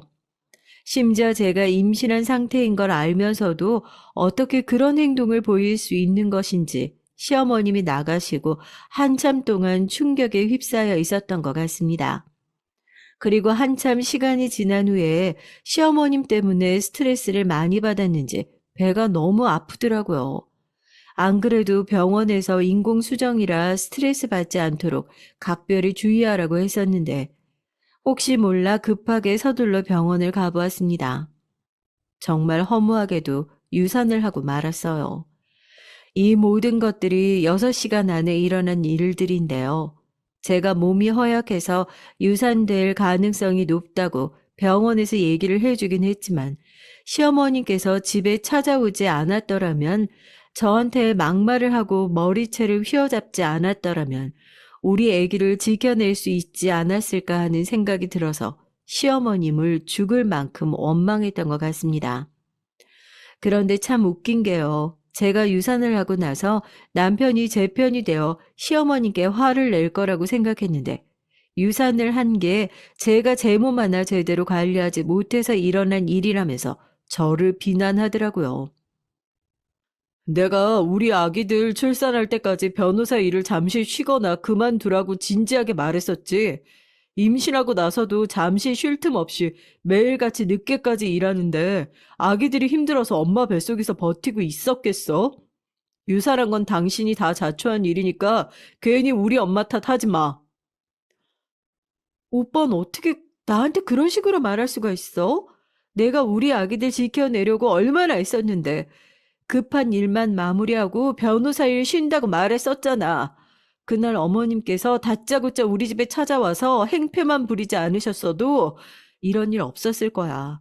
아내가 유산했으면 위로해주고 감싸주지는 못할 망정. 어떻게 유산한 게 모두 내 탓이라고 그렇게 막말을 할 수가 있어? 정말 우리 엄마 말씀대로 당신 성격 뜯어고치지 않으면 앞으로 같이 살 수 없겠다. 난 우리 아기들 하늘나라에 떠나보내고 마음이 편하겠어? 내가 의사인 거 잊었니?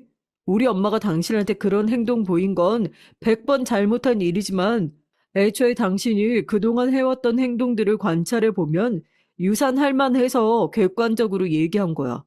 언제까지 위로해주고 감싸주기만 바랄 거야? 남편은 시어머니 못지않게 저한테 가시 박힌 말들을 해댔어요. 남편 말대로 의사가 직업인 사람이 어떻게 유산을 해서 몸도 온전치 않은 아내한테 막말을 할 수 있는 것인지 상처를 크게 받았던 것 같습니다.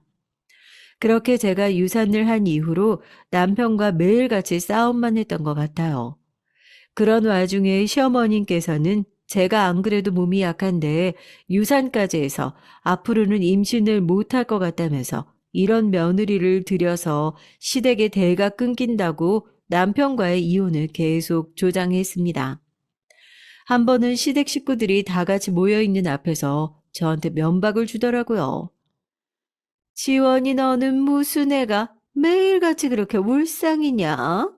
애 떨어뜨려 놓고 기분이 좋겠냐마는 너 때문에 우리 집안 화목한 분위기 다 망치는 것 같아서 네 얼굴 낯짝까지도 보기 싫어지는구나. 그런 표정 지을 거면 앞으로 시댁 모임에 나오지 마. 저라고 시댁 식구들 얼굴 보고 싶었을까요? 특히나 유산한 이후로는 시어머님 얼굴조차 쳐다보기 싫었는데 억지로 남편 따라 시댁에 갔던 게 티가 났었나 봅니다. 네, 어머님, 제가 우리 아기들 잃고 나서 항상 우울하고 웃을 수가 없네요. 어머님께서 그날 저희 집에 찾아오시지만 않았어도 우리 아기들 지켜낼 수 있었을 텐데 모든 게 어머님 탓인 것 같아서 원망스럽고 솔직히 어머님 얼굴 마주보기 어려워요. 저는 무덤덤하게 속 안에 있었던 얘기를 꺼냈는데요. 남편이 그때 시어머님 편을 들면서 얘기를 하더라고요. 당신 그만두지 못해? 내가 유산한 거 우리 엄마 탓으로 돌리지 말라고 몇 번 얘기를 했어. 그리고 가족들 모두 모인 앞에서 어린애처럼 철없이 칭얼대고 있고 당신은 원래 이 정도밖에 안 되는 사람이었어? 예, 석현아. 내가 진작 몇 번이나 말하지 않았니? 지원이 얘는 처음 만날 때부터 왠지 정이 안 간다고. 시어머님한테 눈 똑바로 뜨고 이렇게 대드는 거 봐라. 이런 애를 우리 집안의 맏며느리라고 내가 대접을 해줘야 되는 건지 모르겠다. 그리고 더군다나 앞으로 우리 집안의 대를 못 이을 아이라면 석현이 네가 나이 들기 전에 빨리 헤어지는 게 서로 위해서 더 좋을 것 같구나. 시어머님은 가족들 있는 앞에서 남편한테 저와 이혼하라며 말을 했고 옆에 있던 가족들은 시어머님의 눈치를 보면서 아무런 얘기도 하지 않았습니다. 심지어 시어머님의 선을 넘는 발언에 대해 남편조차 아무 말도 하지 않는 모습을 바라보면서 저를 제외한 모든 시댁 식구들이 이혼을 바라는 것처럼 느껴졌어요. 시댁 식구들한테 저는 객 식구나 마찬가지였고 소외당하는 기분에 더 이상 남편과 같이 살아야 할 이유를 못 찾겠더라고요. 그렇게 저는 남편과 합의혼을 했습니다. 사실 따지고 들자면 시어머님과의 갈등이 발단이 되어 남편과 싸움이 잦아졌고 유산 이후에 시어머님께서 남편과의 이혼을 조장하는 바람에 이혼을 하게 된 거였는데요. 남편에 대한 믿음과 신뢰가 떨어져서 도저히 앞으로 함께 살 수가 없을 거라고 판단하기도 했지만 시어머님이 그런 행태를 부리지 않으셨다면 지금까지도 남편과 결혼 생활을 유지하지 않았을까 싶기도 합니다. 남편과 이혼 후 저는 몸을 추스릴 겸 6개월 동안 변호사 일을 쉬었어요. 사실 저는 이혼 소송 전문 변호사라 이혼 사례를 워낙 많이 접하기 때문에 제 일생에서는 이혼이 없을 거라고 생각했었거든요. 막상 이혼을 하고 나니 많은 생각이 들더라고요. 심지어 이혼 소송이 아닌 다른 분야로 전문 분야를 바꿔야 하나 진지하게 고민까지 했었습니다. 그 정도로 저한테 이혼은 씻을 수 없는 상처로 남았네요. 그리고 6개월 뒤 저는 변호사 사무실을 옮겼어요. 함께 일하던 동료 변호사들이 제 이혼 소식을 접하기도 했고 뒤에서 말들이 많은 것 같아서 이직을 결정하게 됐던 것 같습니다. 그렇게 새로운 변호사 사무실에서 모든 것들을 잊고 새 출발한 지 4년이 되었을 때쯤이었어요. 워낙 바쁘게 일만 하고 지내느라 제가 이혼녀라는 사실도 잊고 지내왔던 것 같은데 이혼한 지 4년이 되어가니 남편 생각도 안 나고 어머님에 대한 미움조차 느껴지지 않더라고요. 그러던 어느 날 평상시처럼 변호사 사무실로 출근을 했는데 어디서 낯익은 목소리가 들려왔습니다. 박 변호사님, 그럼 잘 부탁드릴게요. 자식들도 다 키웠고 더 이상 남편 뒷바라지하면서 살고 싶지 않아서 황혼 이혼을 하려고 하네요. 남편한테서 위자료를 두둑히 받을 수 있도록 박 변호사님께서 애 좀 써주시면 감사하겠습니다. 아유, 이혼 소송에서 승소하면 제가 인센티브는 넉넉하게 드릴게요. 낯익은 목소리에 멀리서 지켜봤더니 시어머님이더라고요. 4년이라는 세월이 지났지만 제 귀가 뚜렷하게 시어머님의 목소리를 기억하고 있었던 것 같습니다. 혹시나 시어머님과 마주치게 될까봐 저도 모르게 벽 뒤로 숨게 되었는데요. 시어머님이 변호사 사무실을 나가고 함께 대화를 나눴던 동료 변호사에게 슬쩍 다가가 무슨 사건인지 물어봤어요. 박 변호사, 저기 저 연로하신 아주머님께서 무슨 일로 찾아오신 거예요? 얼핏 듣기로는 황혼 이혼 준비하고 있던 것 같던데 무슨 사연 있어요? 김 변호사님, 어제 받은 사건인데 저 여성분의 남편이 바람을 피웠다지 뭐예요. 증거는 아직 불충분한 것 같은데 남편이 바람 피웠다는 심증만 있는 것 같아요. 증거가 없어서 승소할지는 모르겠지만 승소하게 되면 인센티브를 넉넉하게 주신다고 하던데 저분이 강남에서 임대 사업을 하고 있다고 들었는데 꽤 큰 손인가 봐요. 저는 동료 변호사의 얘기를 듣고 가슴이 두근거렸습니다. 과거 인꼬 부부처럼 잘 지내왔던 시아버님과 시어머님께서 이혼을 하신다고 하니까 잘 믿어지지가 않더라고요. 그리고 누구보다 가정적이었던 시아버님께서 바람을 피웠다고 하니까 놀라울 따름이었죠.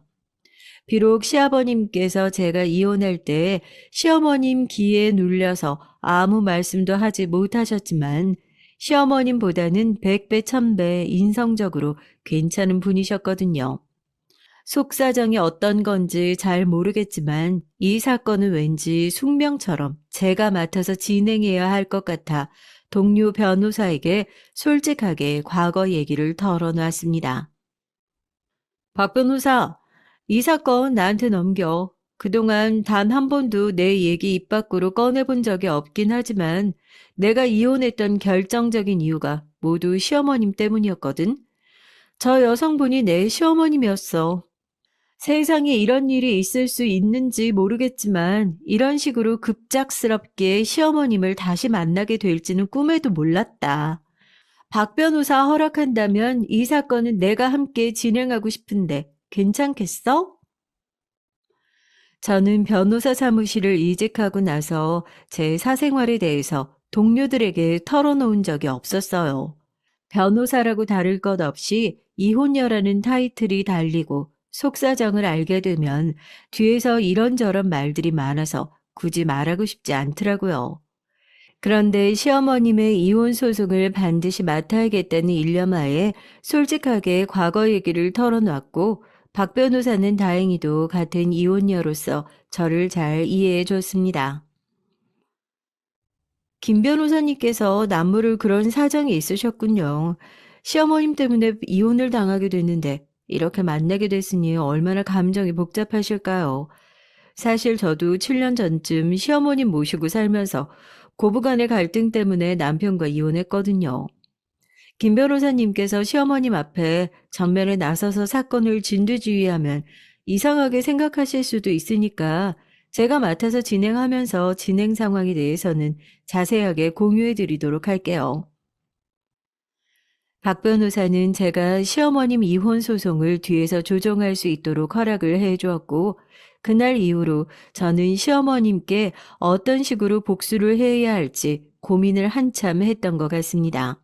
사실 시어머님을 이렇게 우연히 만나지 못했더라면 복수를 할 생각도 못했을 것 같은데요.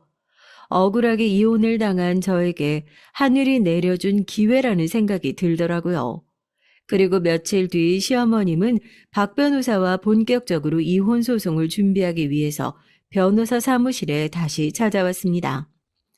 박 변호사는 저와 미리 계획한 바와 같이 시어머님과 단 둘이 상담을 하고 있을 때 시어머님 모르게 저한테 전화를 걸었고 저는 그걸 통해서 두 사람의 대화를 다시 엿들을 수 있었습니다. 박 변호사님, 지난번에 저한테 남편이 바람 피운 증거를 찾아보라고 하셨는데 아무래도 확실한 증거가 나오지 않더라고요. 그런데 요즘은 돈만 주면 증거 하나쯤 뚝딱 만들어내는 세상 아닌가요? 제가 스토리는 대충 짜놨으니까 박 변호사님께서 승소할 수 있도록 증거 좀 만들어 주세요. 있지도 않은 증거를 제가 무슨 수로 만들어내겠습니까?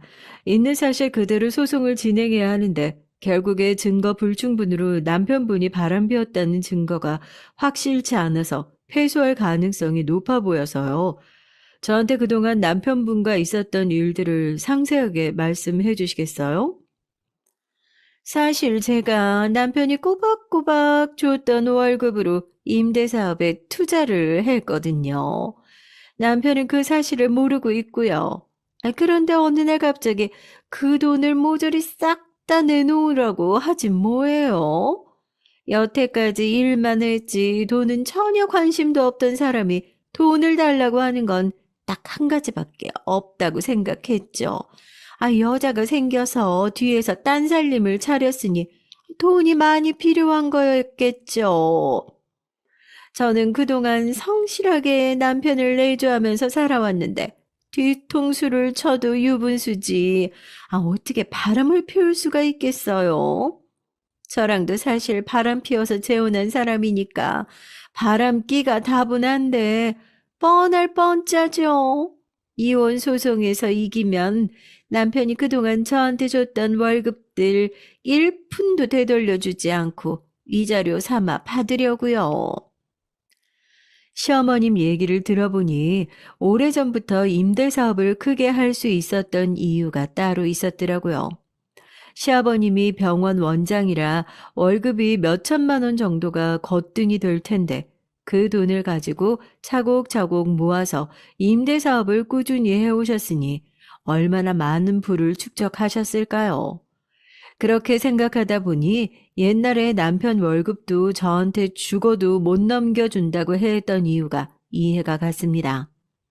마찬가지로 아들 월급도 관리하는 척 하면서 그동안 임대사업에 투자를 했을 가능성이 높아 보이더라고요.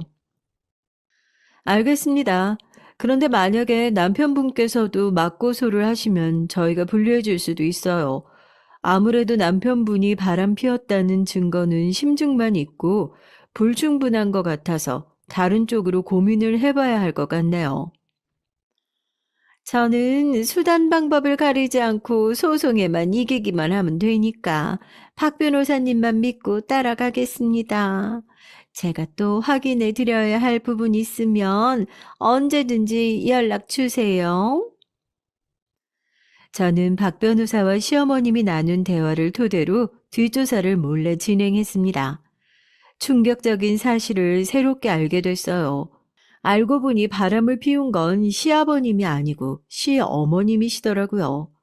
시어머님께서 그동안 임대 사업을 해왔던 과거 흔적들을 조사해 보니 10살이나 어린 남자와 지속적으로 공동 투자를 해왔고 제가 남편과 이혼하기 전부터 두 집 살림을 해오고 있었더라고요.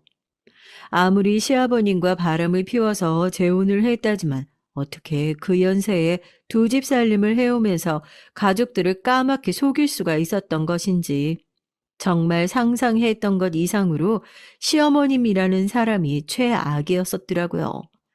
적반하장도 유분수지 어떻게 본인이 바람을 피우면서 남편이 바람을 피웠다고 몰아세울 수가 있었을까요?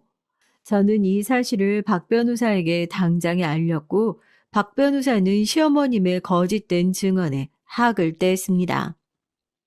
김 변호사님, 어떻게 그런 분을 시어머님이라고 받들며 결혼 생활을 하셨어요?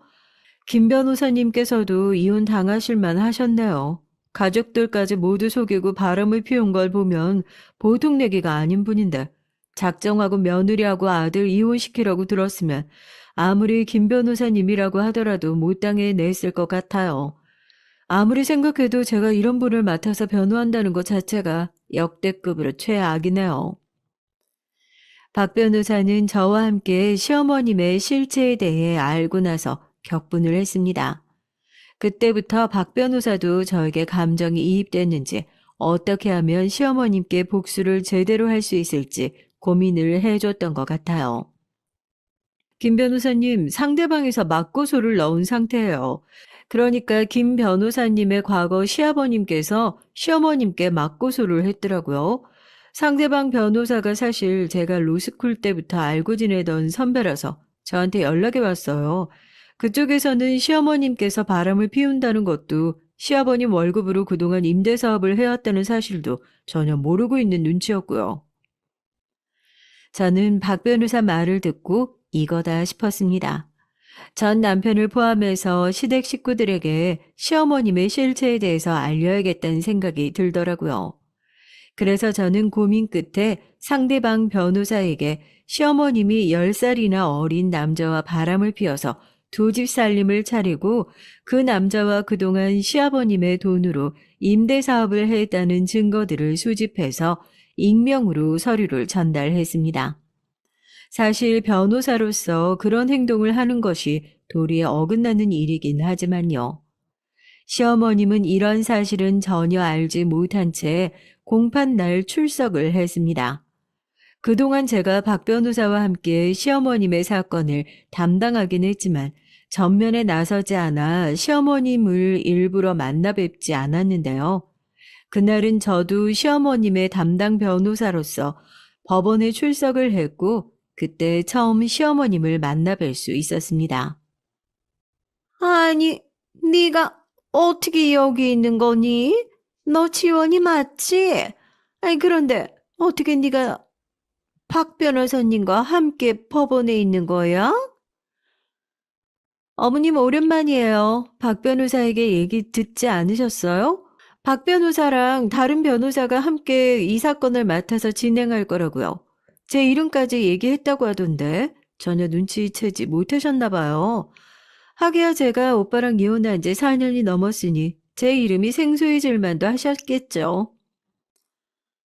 아니, 그러니까 김지원 변호사가 너였단 말이지?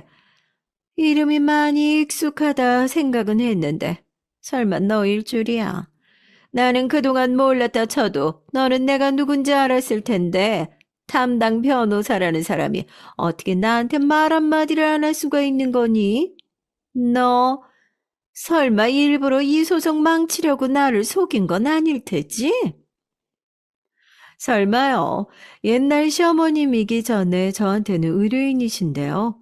저도 박 변호사와 함께 어머님께 소송 이길 수 있도록 최선을 다해 변호할 테니까 염려하지 마세요. 그래, 알았다.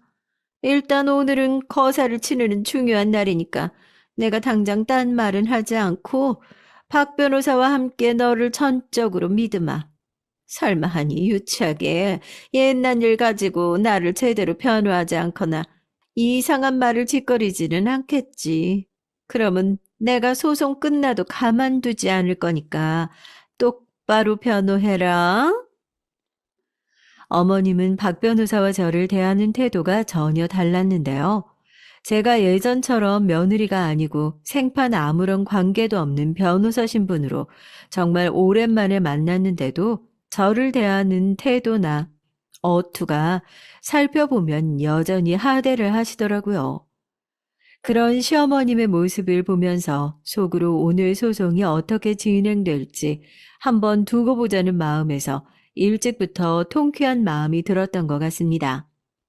시어머님께서는 제가 박 변호사와 함께 담당 변호사라는 게 마음에 내키지 않으셨지만 당장에 어떻게 할 수 없는 상황이니까 그냥 믿고 가보자는 식으로 말씀하셨던 것 같습니다. 선거 공판이 시작됐고 처음에는 박 변호사와 함께 상대방 변호사에 맞서 시어머님을 열심히 변호했는데요. 정확히 얘기하자면 변호하는 척 했던 것 같네요. 처음에는 저희 쪽이 유리한 방향으로 기우는 것 같아 보였지만 예상했던 바와 같이 상대방 변호사가 제가 익명으로 전달했던 서류를 판사님께 증거로 추가 제출하더라고요. 그리고 법원에 참석했던 시댁 식구들을 포함한 모든 사람들이 시아버님이 아닌 시어머님이 바람을 피운 사실과 시아버님의 돈을 시어머님 마음대로 사용했다는 사실을 알게 됐습니다. 예상치 못했던 증거물에 시어머님은 당황한 기색이 역력했고 박 변호사와 저의 얼굴을 번갈아 쳐다보기만 했어요. 사실 박 변호사와 미리 얘기를 나누긴 했지만 이런 상황에서 시어머님을 변호하려고 해도 시어머님이 저지른 모든 행동이 사실이었기 때문에 더 이상은 대변을 할 수가 없었습니다. 그렇게 1심 공판이 끝나고 소송은 시어머님이 패소하는 것으로 종결됐어요. 2심, 3심까지 갈 필요도 없이 시어머님의 명백한 잘못이 밝혀졌기 때문에 그동안 시아버님의 돈으로 임대사업을 해왔던 모든 자금에 대해 고스란히 돌려주는 것으로 종결됐습니다. 시어머님은 패소 사실에 충격을 받았는지 그 자리에서 망연자실했어요.